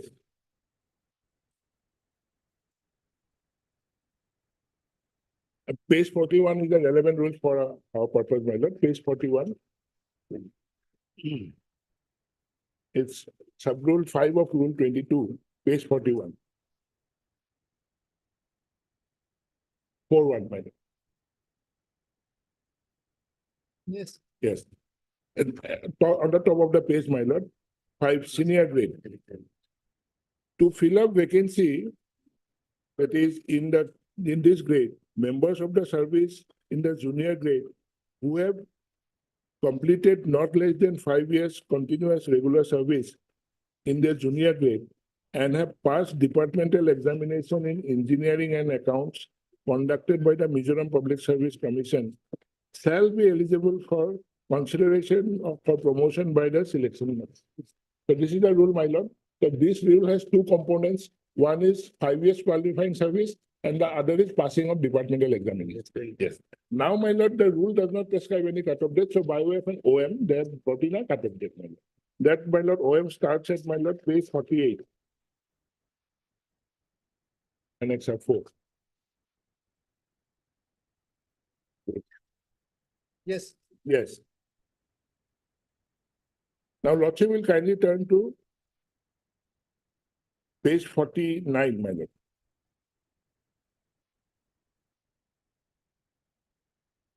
Yes. Yes. My lord, I'm reading small b, the DPC. Yes. The DPC should assess the suitability of the candidates for promotion on the basis of their service records with particular reference to PARCR for 5 years, preceding years, even if the qualifying service prescribed in the service rules, recruitment rules is more than 5 years. If more than one PARCR has been written in a particular year, all the PARCR for the relevant years shall be considered together as the CR for 1 year. Now, the proviso is very important, my lord. Provided that for officers recruited directly who have attained qualifying service of 5 years on the crucial date of vacancy, stroke vacancy year. So, my lord, for qualifying service, there are two crucial dates. One is date of vacancy, then other is vacancy year. But do not have the confidential report for 5 years preceding years. The confidential report for 4 years preceding years, which should not be below the benchmark, may be taken into consideration. Am I clear, my lord? For qualifying service, there are two requirements. It can be obtained as on date of vacancy or vacancy year. Now, my lord, in respect of qualifying examination of the same rule, Lordship will kindly turn to page 53 of that OM, height 3. Serial number 6, has your Lordship got it? Serial number 6, crucial date for determining eligibility. The crucial date for determining the eligibility of officers for promotion would be the first day of the vacancy year, that is 1st of January, immediately preceding such vacancy year. For instance, the crucial date for vacancy year 2019 would be 1st of January. The crucial date indicated above would be applicable only to such service and post which statutory service rules, recruitment rules do not prescribe a crucial date. So, my lord, applying this rule in respect of departmental examination, they're only treating it to be a vacancy year, not the vacancy date. Because I passed in first of Year and not vacancy? date. Because Date, what do you mean by vacancy date? Because the vacancy arose much after I passed the departmental exam. And as per vacancy, it is 1st of April. If it's 1st of April, I don't make it because I passed the departmental exam on 1st of May 2017. The vacancy arose, vacancy date is 20 July 2017. So, for applying the same criteria rule, my lord, rule 22 of sub-rule 5. Nee, if the July 2017 vacancy year, then Vacancy also date. 1st of January 2017 would be taken as a cutoff date. No, they have, Amended to 1st of April. it was amended and it was brought to 1st of April. Initially, 1st of July, January, then Amended, my lord. then it was amended to 1st of April. But he passed in May. January भी लेते थे इसका तो नहीं नहीं इसको January 2017 लेते then would not be considered.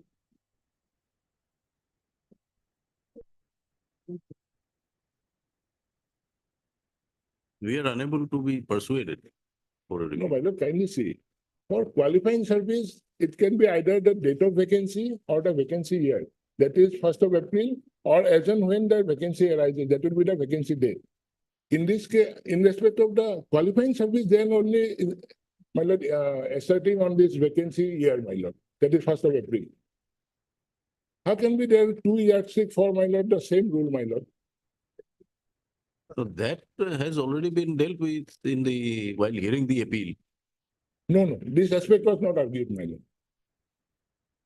Lordship will kindly see the division bench order which is under review, my lord. Very good. Yes. My lord, the order under review, it starts at page 200.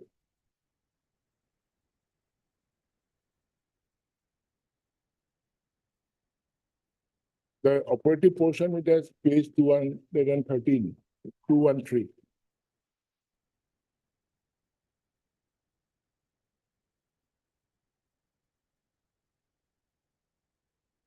Para 10, 11, and 12. Yes. Para 10, my lord. In view of the above, as far as cutoff date in the present case is concerned, we are of the opinion that the cutoff date has a purpose and it cannot be said that the decision of the concerned authorities to have a cutoff date was arbitrary and therefore it is unsustainable. The purpose here is to bring a certainty for the candidates as they must know on what date they must attain the eligibility. For this reason, we respectfully do not agree with the findings of the learned single judge who has held this cutoff date to be unsustainable. We therefore set aside the order of the learned single judge dated 6/11/2020. We direct the state government Mizoram to initiate the promotional exercise afresh. This also they have not done, my lord. In respect of the vacancy in question, as already noted above, there are already departmental recommendations for promotion of the respondent 5 and 6. At this stage, Mr. Patori, Learned Counsel, appearing for the respondent number 1 in the present appeal, as well as for respondent number 1 in so-and-so, has submitted. The respondents may be given liberty to move the application before the state government of Mizoram for relaxation of the eligibility criteria, as they did become eligible in May 2017, and the vacancy had come up later in July 2017. The petitioners who are private respondents in these appeals may move an application before the concerned authority seeking relaxation as stated above. The authorities concerned will take a decision on the application and move. And thereafter, my lord, without holding any press DPC at page 215, they simply promoted the private respondent. Oh, we are not concerned. Anyway, my lord, that is not Review, the- it that is is the not the issue. review. That is not the issue. You just let us, it is the review, I don't, we don't find any reason to interfere. No case for review is made out. No, my lord, I will humbly still submit, my lord. They are applying two different yardsticks in respect of the same qualifying rule, my lord. You argued it before the London division bench.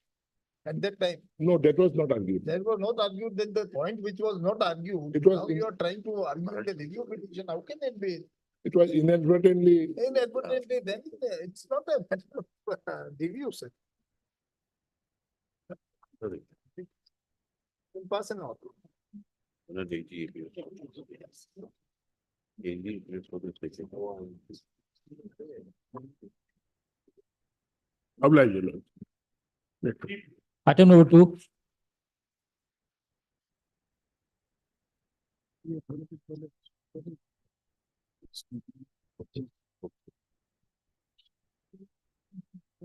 May I please, your lordships? In this case, lordships, Yeah. lordships, petitioners are appointed against non-sanction post and paid for regularization. It was rejected by the learned single judge as well the division bench. But our prayer was also in the included the writ appeal that petitioner not getting the revised scale of pay that was given effect 1/4/16, but they are provided the scale of pay with effect under ROP rules 2010. So in the meantime, responded, my learned friend responded sanctioned area scale of pay. We are not getting the current salary with April 2023, but they paid as per old scale of pay, that is ROP 2010. Our prayer is that we have to pay the revised scale of pay ROP 2017 lordship. We are entitled. Your lordship may be kindly order dated 7/8/2020 of lordship of your lordship's order lordship in the review petition may kindly be looked into lordship 7/8/2023 and 22 and 22/2022. In the meantime, one of the police already be retired lordship. And that prayer is after retirement, we may be entitled for gratuity and leave encashment. Oh, what is the point for review? Yes, lordship. What is the point for review? Yes, point for review is that lordship. Page 2021 2021, on page, Lordship, 2021 of what? of the present review petition, Lordship. Yes.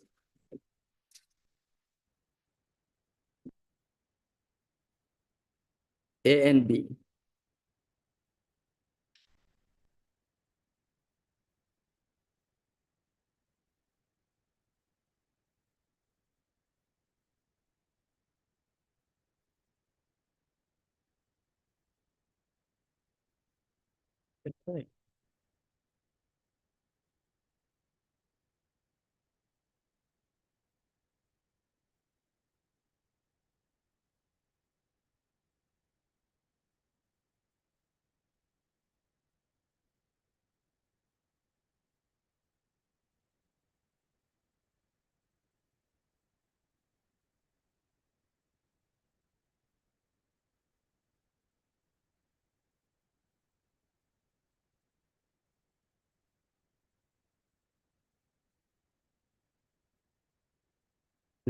This salary, part of the salary has been sanctioned.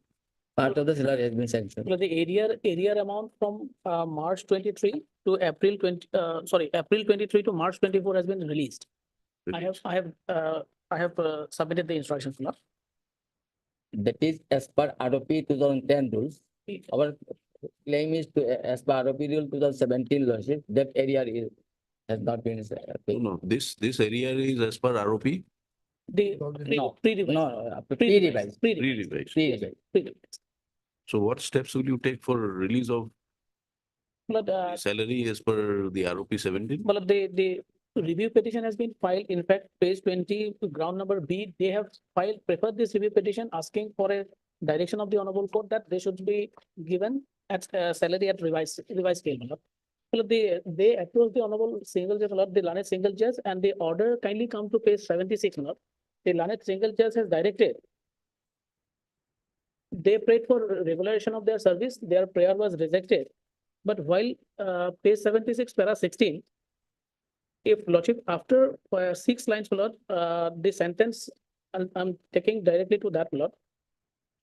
Sentence starts at moreover, after 7 lines, Lord, at page 76, para 16. Direction is that moreover, as the petitioners are presently being paid their salary as per their pay scale, and considering that their later of appointment in the petitioner is so and so, finally the honorable court has directed that since they have rendered service in a non-sanction post, the Assam Tribal Development Authority, respondent number 3 being the authority functioning under the welfare of plain tribe and backward classes department, are directed to continue pay to the petitioners their salary as per their last pay scale. In the event the claim made in the writ petition number so and so that the petitioners have not been paid their salary since the month of December 2007 is true, the respondent shall release the arrear salary as per last pay scale drawn within a period of 4 months. So this is the direction. As per last scale pay drawn, they are to pay the salary. That has been done. But they prefer a writ appeal. And in the writ appeal, it was dismissed, and kindly come to page 90. Page 90, Malad. The decision of this learned single judge has been upheld, Malad. Para 16, relying upon the decision, page 90, Malad, relying upon the decision of the coordinate bench of this court rendered in Upendra Supra, the learned single judge has directed for implementation of the welfare scheme in the health and accidental and death insurance scheme, as well as release of arrear salary since December 2016, as well as the current salary. We find no merit in the appeal to interfere with the view of the learned single judge and allow the other prayers made in the writ petition rendering regulation of service of the appellants. So this is the order passed in the appeal. Appeal was dismissed. After that, they have preferred this review petition, taking the ground at page number 20. They said that if arrear salary has been directed to pay, we may be paid the salary at as per revision of pay. Sorry. Round up.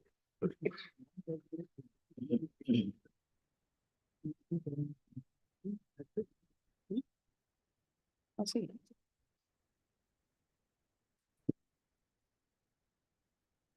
But but there is a specific direction in the repetition that as per last pay scale, you pay. That has been done. And now they have sought the review of the order. That is what the review is. In the writ appeal lawsuits, we have specifically stated that doubts I have also been included in the present review petition lawsuits may kindly be seen. Page 14. When were the services terminated? No, they are not in sanction post. They are temporarily engaged, but without any post. They are not. It is these learned single judges held that they are not working against any sanction post, and therefore, the prayer for regulation has been rejected, as I have indicated. Taken your lordship to para 16 at page 76. The finding of the learned single judge is there. What is your prayer in the writ petition?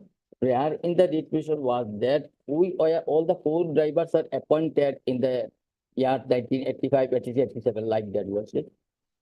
Tribal Development Authority was created in the year 1983. At that point of time, there was no vehicle was sanctioned by the government. So Prayer in the writ petition. prayer only for regularization. Only for regularization. No prayer for payment of this. ROP rules. But at the time of lawsuit, my submission at that time, while we are making submission before the learned single judge at the time of final hearing, if any reasons our prayer rejected, since we are not getting the revised scale of pay, that may taken into consideration. The court has already directed for release of various salary as per this last scale of pay. Yeah, but they are paying lawsuits as per old scale of pay, pre-revised scale. But we are entitled lawsuits since as part with If they are not paying you the salary as per the new ROP, it's a separate cause of action, not case of review, sir. Not a case of review. lawsuits. We also have We don't find any error apparent on the face of the record. My lord, please bear me lawsuit. That in the writ appeal lawsuit, we have also that prayer made lawsuit. That is in the writ appeal lawsuit, in the page 14 lawsuit of my review petition, the grounds I have been The declared. writ appeal has also been dismissed. It is displayed, but that prayer also included lawsuit from the writ appeal lawsuit. Page Dismissed. 16 Your appeal was dismissed. lawsuit. Yeah. But that has to be considered, lawsuit, but it was not considered. Case of review, not a scope of review. Lordship, page 16, Lordship, may kindly be Yes. it was in the writ appeal also, Lordship. Yes.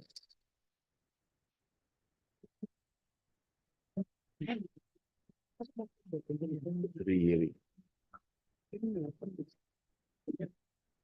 was not even considered by the learned single judge, not by the division bench, not even argued that you should be paid the regular pay scale. Your case was for regularization. There was no prayer. Where is the apparent error on the record, sir? Lordship, it What was is the error apparent on the record? actual argued at the time of learned single judge also, Lordship. No, not at all. Lordship, page 18, Lordship, paragraph 14. Yes.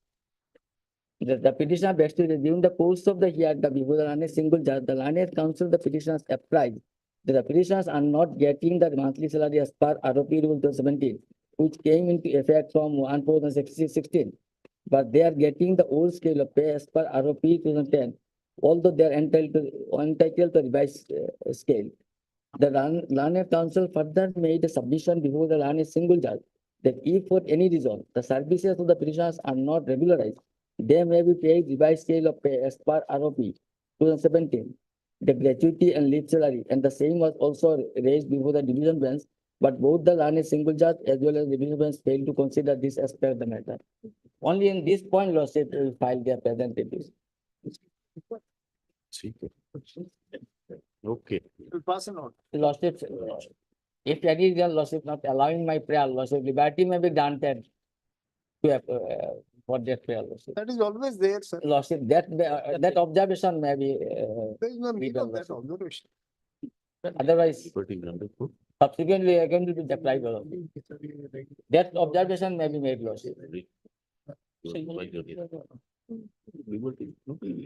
Refresh both of it.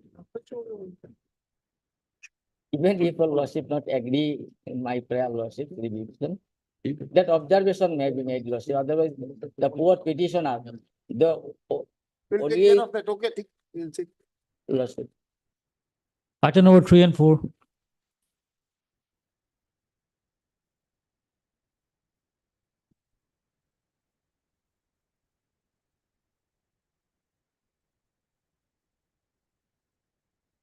This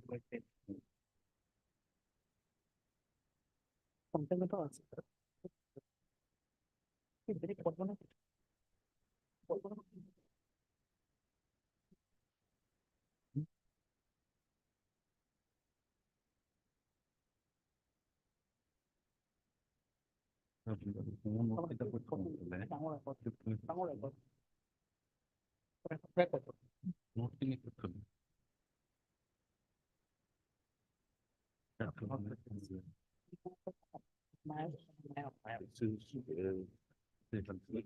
the repetition was disposed of, the file that page 14, the order.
If it was like state, it was disposed of. Only submission reported that there are more than one candidate for promotion. And the state government to initiate the process of selection in accordance. Now they want to say that no, that particular post we want to bifurcate. Yes, in order to do that, this person who was the petitioner initially not have the qualification to fill it up with the highest officer, etc. But this is post the order filed by pathway. So it doesn't call for a review.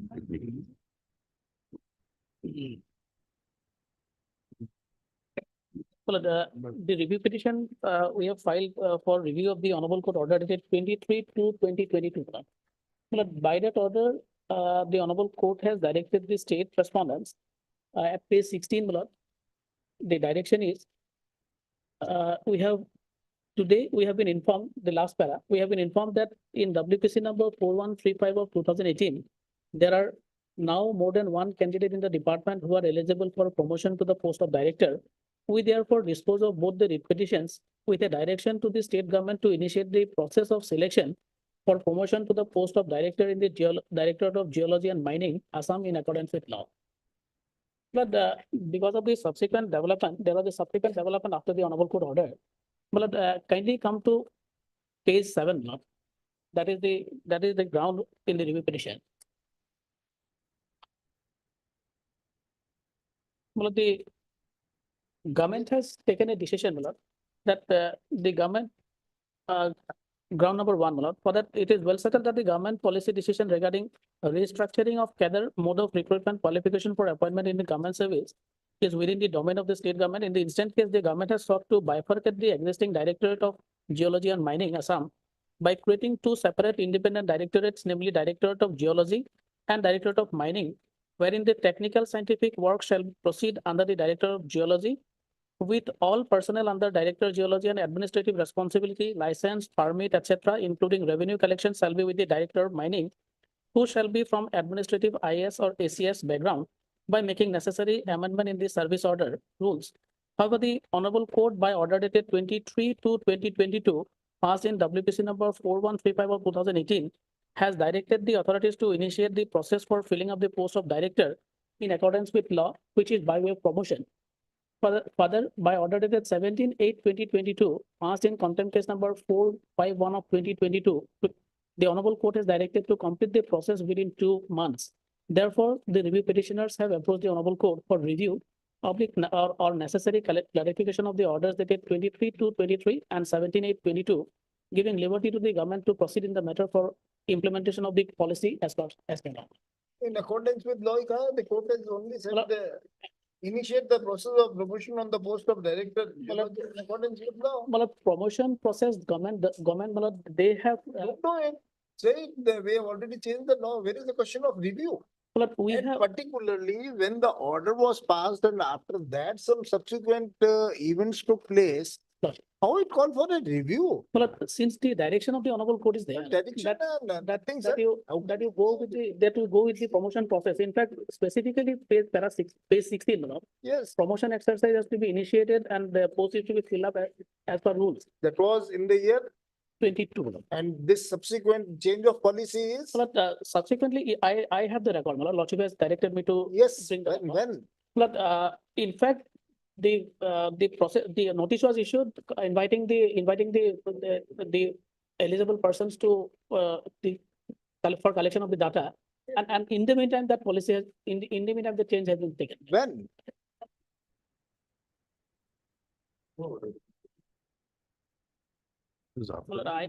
I'll just do this one. But in the month of November 22. This is the order of February 2022. Now you are saying in the month of January 2022, some policy change. November 22. November 22, Yeah. some policy change. How this enable you to file a review petition in this matter, sir? Because the order of the Honorable Court is there that you fill up the post by your promotion as per rules. But now you say, you can very well say there is no, now the provision for filling up the post by promotion is not there. You're not going to. Before bringing the amendment into the rules, and they want to bifurcate because earlier Directorate of Geology and Mining is one. Now they want to Suppose you have bifurcate not- and fill up the post. On one hand, you have not complied with the order. But- And on the second and the other hand, you are coming here that we have changed the policy. You No. take this, Change you has not take been- this plea in your contempt petition. But in the contempt petition, we have filed the affidavit bringing that stand, but we have not, but the government has expressed the If intention. what is the error apparent on the face of the record in this order? Well, there is no error apparent, Then but no review is maintainable. I am sorry, sir. Just one. We are very sorry, sir. I'm very sorry. I'm carrying the contempt. But it is the claim of the petitioners that he fulfills all the criteria to be considered for promotion to the post of director. Fine. That is, and on the date of when this direction were issued, court was of the impression that he fulfill, actually he is eligible for the type and he fulfills all the. Fine, fine. Subsequently, law came out that he actually do not fulfill the criteria. Then As take this plea in the contempt petition. Take this plea in the contempt petition The direction is as per law. as per law. as Lordship as issued per on the basis of the impression who are eligible, according to the court, they are eligible to be considered for promotion. Accordingly, a direction was passed, consider their case for promotion. That was the sum and substance of the order. Subsequently, it appears that they were actually not having the required experience to be considered for promotion. This entire order was passed because no counter affidavit was coming Yes, That's- from the state. All these things could have been raised before the court. This. We are of the firm opinion, no review is maintainable in that. You are coming with this plea, sir, on that day, he was not having the requisite qualification. He now comes with the plea that subsequently we have changed the policy. that is also one of the things, but the main ground on which we have sought for a clarification from the Honorable Court that the government is not in a position to finalize the policy because of the Honorable Court order. That is why we have Nothing, sought for. That is why we have sought for the Nothing. review of the order. Lordship, an observation from the Honorable Court will do, otherwise the government's What intention is observation? that despite although this order is there to fill up the post as per law, but if the government, because of the change in the policy. It's not going to make any, it's a review petition, it's not a petition in original. sir. Otherwise, the order of the Honorable Court stands, my lord. Stands. The Honorable Court order is that you we are required to initiate the process for promotion. Sorry, sir. Like this order comes in the Take way. this plea in the contempt petition. If they have filed any contempt petition, then only. Contempt is also here, Bala. Here then will hear No, it. otherwise- Not a review, case of review, sir. Like if we don't get a clarification from of this order, Bala, the direction of the honorable. There is no question of any clarification when this situation was not at all before the court when they passed this No, order. at that point of time, it was not. Then there. it's not a case of review, sir. Like- You like can't if come with a review petition in every case, because now we have changed the policy and therefore it's a case of review, not at all. Because of the subsequent development also, Malad, review is maintainable, Malad. If Lordship may, Malad, I can substantiate that. Also. What substantiate? Like, because of the subsequent development also, Malad, review can be preferred. Okay, yes. Are you at any judgment on this point? Look.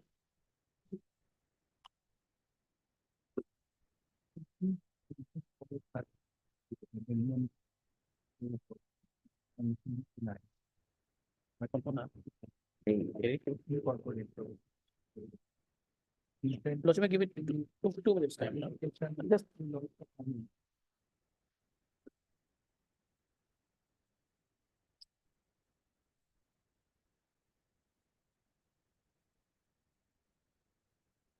But can I take 5 minutes? Malad?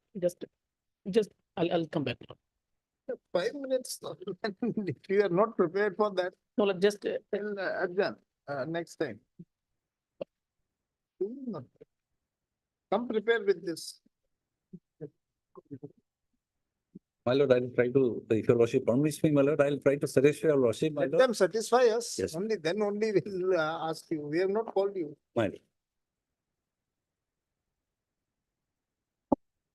Item 5. Wait, please. Wait, please. Service of notice upon the respondents is not complete. No, my lord, sorry, complaint. May I be allowed to take paper publication? Paper publication, My why? lord. Because there's all private respondent, my lord. We were actually the respondent in both the case, in the writ petition. And we had filed an appeal. So we have taken the address, what was there in the writ petition. So, and they are still the incumbent in the social director's No office. appropriate application for paper publication will allow you. So my lord, at meantime, I may be allowed to take steps to the director's office of director's office, like the way their department is working, to the department, my lord. To the department for Yes. service upon the notice on private respondent. Yes, because they are the incumbent, they are working in the department itself. It's a promotional matter, man. Procure the addresses if possible, or My lord. go for paper publication. Director Social Welfare Department, they all work, the private respondents are the incumbent there, man. Respect. Okay.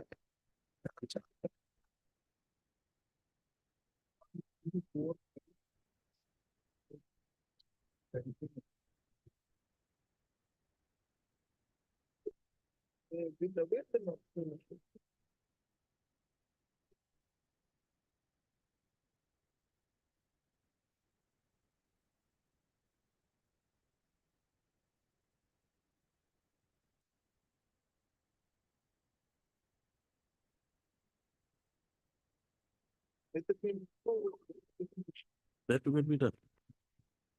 We can permit him to.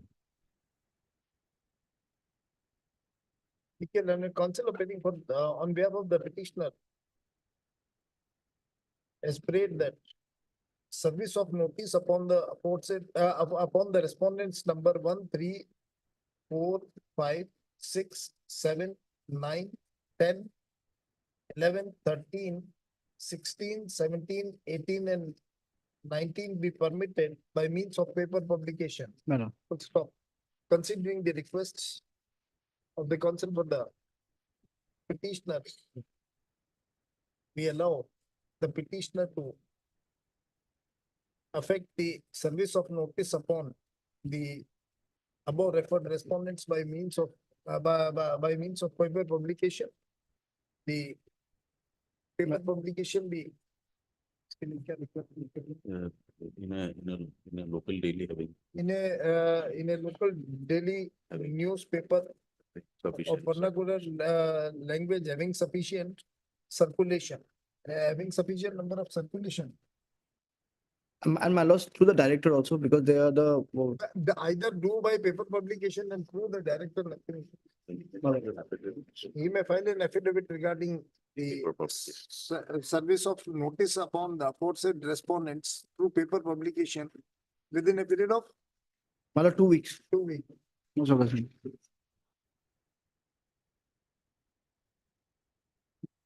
Item number 6.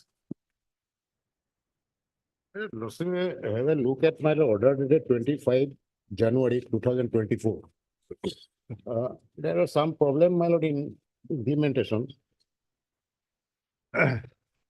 25-1. In the meantime, parties are permitted to work out the modalities for amicable settlement in the matter. Yes, that's my lord. That is about, my lord, the what mode of undertaking, my lord. Initially, lordship directed that solvency certificate. It is difficult and unworkable. Therefore, any alternative guarantee. So we gave a proposal to FCI and then also copy to the Learned Council. Now, this morning, my lord, the Learned Council, he rang me up, my lord. He's out of station. So I don't want to take any walkover, my lord. Oh, fine. Let it be. But I am in urgency, my lord. My money, huge amount of money is not. But we don't know when this bench is to be constituted. We'll list it in the next hearing.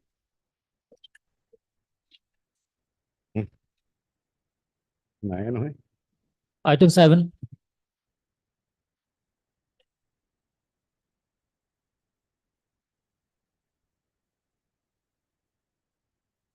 Delay condonation. Mayor, please, the lordship, there has been a delay condonation. You have no objection.